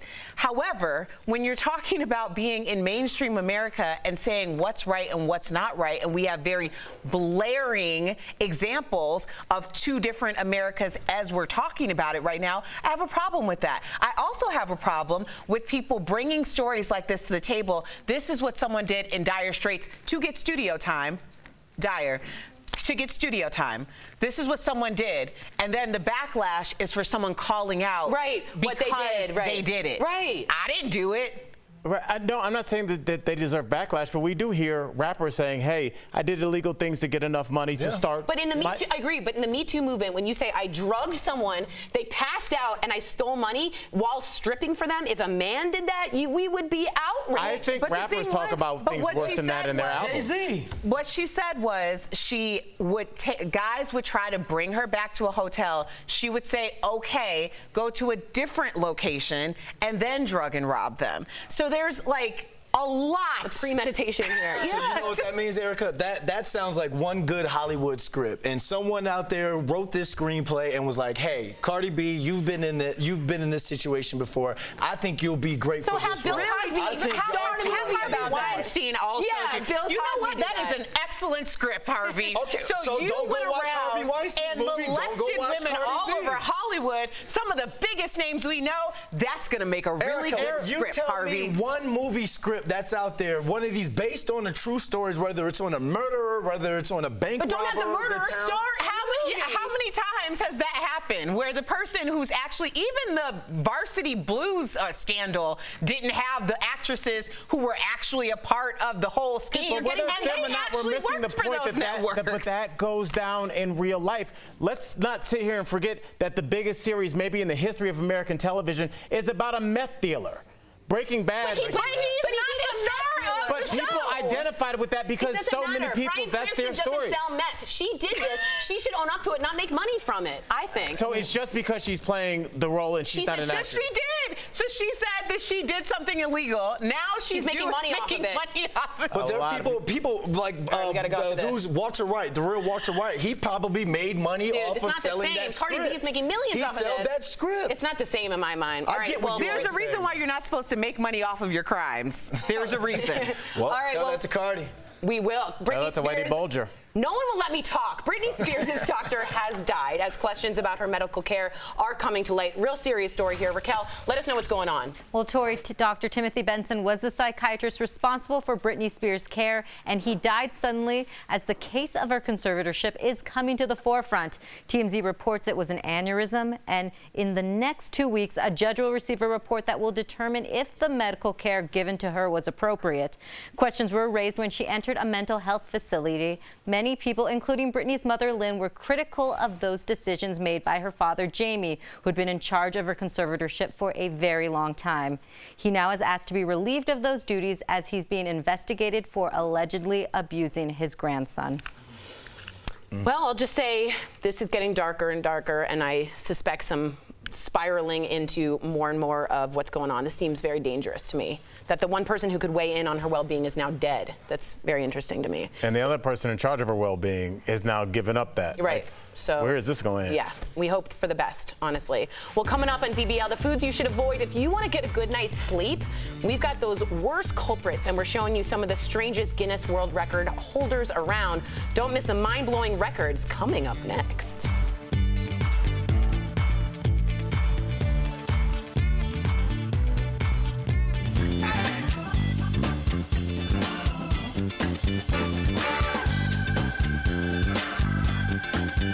Even if you don't get it on the first try, like, you're kind of close. Yeah.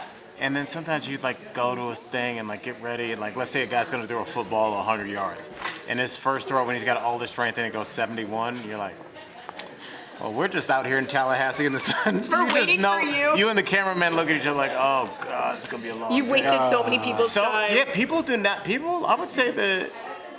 I remember like our third season, like I think like the first like 10 records we went out for, like people did not get them. Yeah, I can see people failing on that. It's hard. I really want to quickly say this. Zoe Rose wrote also here. Travis, over here. Also, Tori, while we're at it, you gave Felicity Huffman a pass for committing the same crime a black woman is serving 5 years for. I absolutely did not. I said there are two different judicial systems, for rich people and for poor people. I said that as well. Right, so I want you to know I don't, and you also said Cardi is no saint, but she's no Bill Cosby. In a very minor way, when you drug and steal credit cards from people until they're passed out, that is assault. And so you can, and someone said maybe you need to go to another neighborhood, like about the owl joke. I would say this about a black, yellow, white, green, blue. You can't do that whether you're male or female, and if you're not holding Cardi to the same standard, then you have the double standard here. And I'm not condoning that behavior at all. I just look at Hollywood and how someone saw this or was wanted to write a script about it, and then why they would go after Cardi B. Not only because she has admitted to doing this, but also the shock factor, because that's going to be another reason or another thing that people are going to be talking about when they're highlighting this movie or they're promoting this movie. Some of you may not want to go see this movie and will be upset that she's even in it, but some people, it's going to hit them. It's going to go across their timeline. J-Lo, Cardi B in there, and they're going to go do it. Of course. I don't think Hollywood cares. I'm not upset about the movie. I certainly will watch the movie, but as someone who's been drugged and been very open about that, there's no excuse for drugging anybody, period, point blank. At all.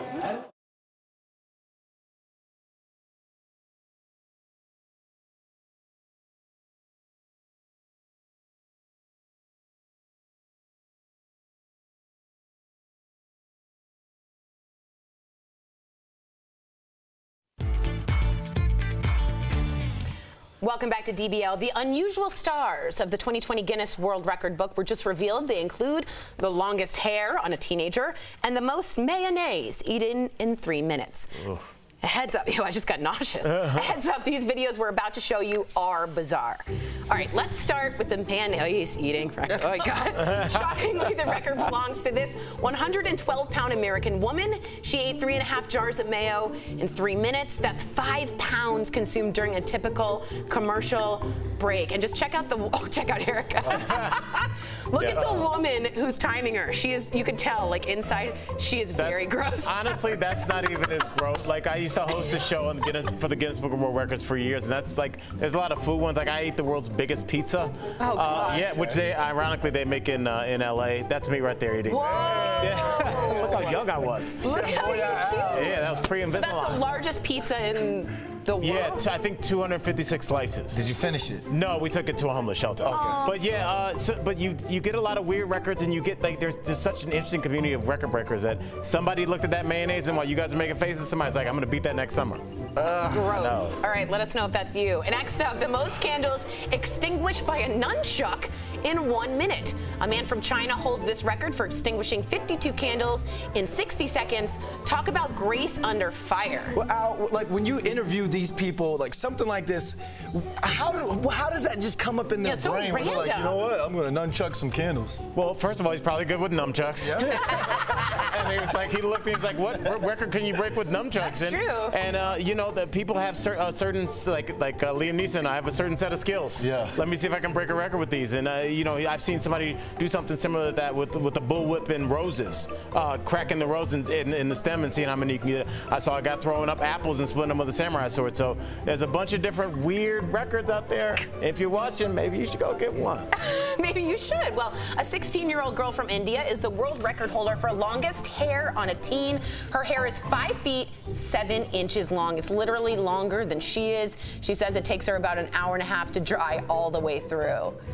That is fascinating that it only takes her an hour and a half to dry, because I used to own a virgin hair extension company, and it would take a couple hours just for the bundles to dry. Really? That's about $2,700 wholesale in bundles. Really? Yes, which, do the math, could be about anywhere about $5,000 to $6,000. And that's just wholesale. For retail. Yeah. But if it was custom, we could be talking $10,000 to $20,000. I feel like I'm on the Antiques Roadshow. Do you guys have a record you think you could break?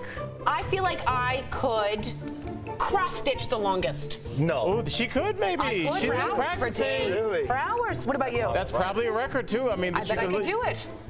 The most boring record ever. I think I could go the longest of any DBL host not speaking. I agree with that. Really? I agree with that. Not speaking to anyone? To anyone. But the facial expressions would Say be a lot. deadly, They though, say a the lot. entire time. Brandon, what about you with your athleticism? Can you... Well, Cam Newton did the most one-handed football catches in under a minute. I'd like to try that, but then I'd also like to see. I can't. I'm on the spot right now. I can't All right, really fine. think of Well, one. coming up on DBL. I'm not gonna say anything like Erica. We're got a list of the foods that you are preventing you from getting a good night's sleep. What to avoid, coming up next.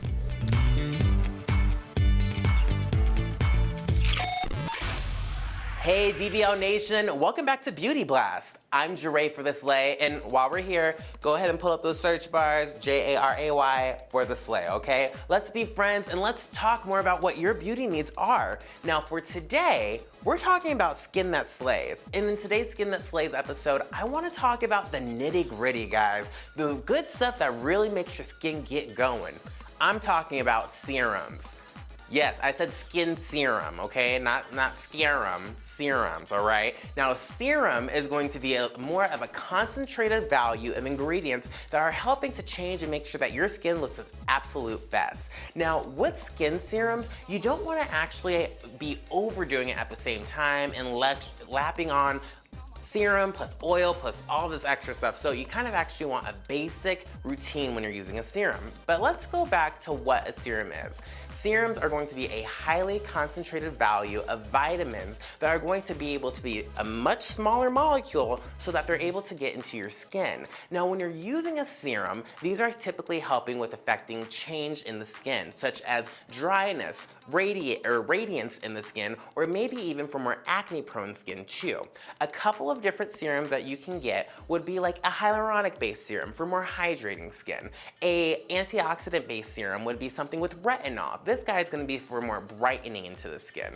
Another one would be a serum with salicylic acid. These guys are going to be for more of your acneic skin type or people with more clogged pores. Now, serums are a wonderful way to actually treat your skin, but don't forget to make sure that you still cleanse your skin beforehand and moisturize afterwards. This will help to make sure that your serum is actually going to get into your skin and really help you out. So until next time, guys, let me know what your favorite serums are, and maybe we can go ahead and mix and match with some serums, okay? We'll see you guys next time for your next Beauty Blast. Welcome back to DBL. It's time for So Woke, sponsored by So Clean, where we talk through all the things you didn't know for a healthier lifestyle. Now, a lot of us struggle with falling asleep, and there may be some foods in our cupboards. Were those people in heaven? I don't think so. That are actually keeping us up at night. So let's get to what has you tossing and turning. All right, first up. Hamburgers and cheese, otherwise known as cheeseburgers. No, both are hard to digest, especially when laying down. Matcha snacks are jam-packed with sugar, and cold cuts have high sodium count, so both can wake you in the middle of the night. Lastly, dark chocolate. What? It's a healthy dessert alternative, but it's also a source of caffeine, so beware. Are any of you eating any of these things? Well, dark chocolate, it was supposed to be healthy for you. I did think it was supposed to be. You like the dark chocolate on the strawberries too. Ooh. So. Well, no, that's just what I bring for my after lunch snack, so everybody can have some. You bring chocolate-covered strawberries for your after-work snack? My after You are living lunch your snack. best life. Well, no. I bring gobstoppers.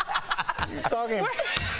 What happens and they have the little stick what with it, happens too. is sometimes I go past the shop and it'll be during my lunch break and I really want one, so the way that I justify it is buying one for everybody. Hey, it's a good plan. And then I bring it back to work, and then we all have my one. youngest son does that. If he wants something, he'll bring everybody some candy. Like, all right, I got all 6 of us something. Okay, get this. It says that a square or 2 of dark chocolate is equal to a cup of coffee, and that cold cuts leave you bloated, thirsty, and stealing your good sleep. Really? Does anyone eat a cold cut sandwich like right before bed? No. That only happens in like Is that movies weird? in your robe. No. In your robe, you would, right? I've never gotten up and fixed a sandwich in the middle of the night. Like, never. What'll knock you out? Ribs and a pulled pork sandwich. You can't go wrong with those. Is this happening in South Carolina? You have that in your house all the time? The itis, you need the itis to go to sleep. Tryptophan. Thank you. Get it in there. Yeah, I don't have pulled pork in the middle of the night. Don't make that okay what he just said. Who has a pulled pork sandwich at 3 in the morning? Sandwich? Yeah, you just wake up and you go in. I live a bachelor life, Al. Let's all pray. Let's all pray for Brandon and his nutrition and his digestive tract. We're out of time. We'll be right back, but we'll still be discussing this in the break. We'll see you soon. Pulled pork over here. And for more ways to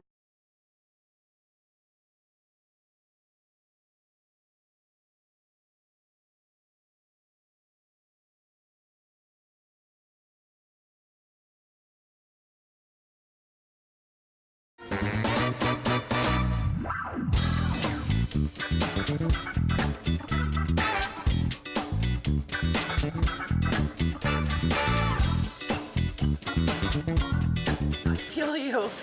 I feel you. The itis. Okay, all right. Brandon, how often do you have pulled pork in your house? I will order.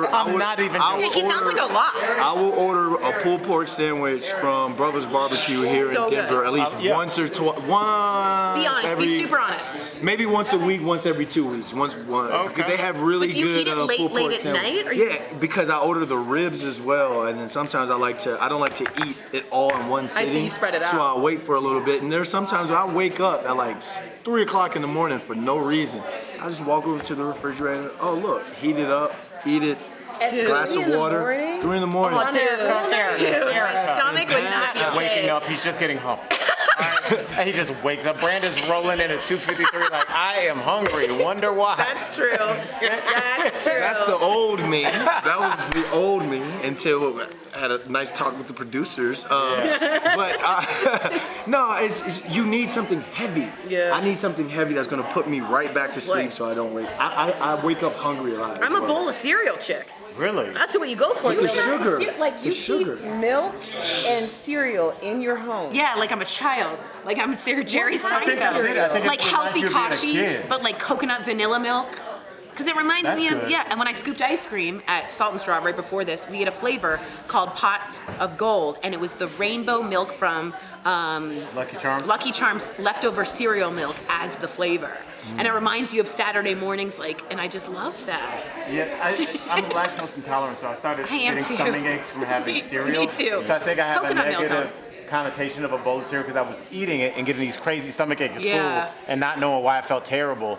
And now, me and Jeff did that shoot. You weren't even here yet. We did a shoot at the place called the Cereal Box, and I was like, I probably haven't had cereal in 15 years. Yeah, I mean, because I just stopped eating it. But I could see how it's kind of like reminds you of your childhood. Yeah. It's super easy. And coconut milk doesn't have the lactose. Well, if you think about it, there are people who were lactose intolerant, didn't know, had gluten allergies. Oh, God, can you so, like, imagine? my situation with cereal is not like something that feels good to me. Oh, that's why you just made the face when you were like, you have cereal. It would blow you out. I would just be on the school bus like, why? I was like, am I not, like every day I would eat and go to school and I'd like get to school and my stomach was, I was like, I'm really lactose. I didn't even tell my parents. They didn't even know. Like, how do you tell them I have a stomach ache? You think that it's normal. I was like, what is wrong with me? And then I was like, oh, so then just a bowl of cereal, I just equivocated with a stomach ache. Yeah, you know? yeah. So I got to get out of that. You get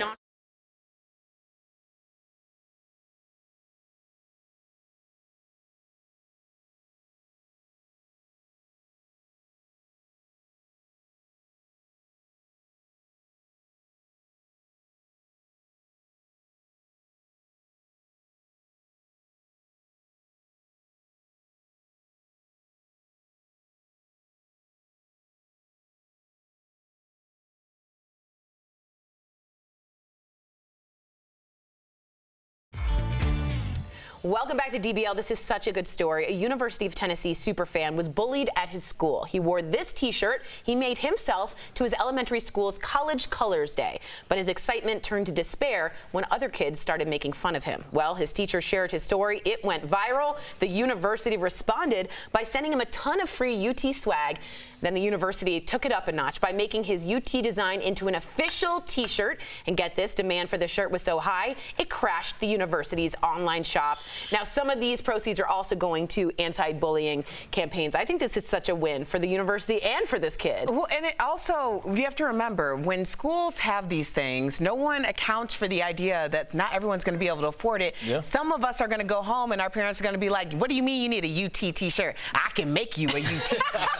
And then you end up like this, and then you end up bullied. So I'm glad there's a happy ending. And in the day and age where we're wearing ripped jeans and grunge clothing, this is great for this kid. I mean, he's an innovator. But UT, you sent gear, send a check. Send a check. And also, let him lead the team onto the field next week. I think that'd be so cool. Ooh, I like that. We'll see you tomorrow. Same time, same place. Bye, guys.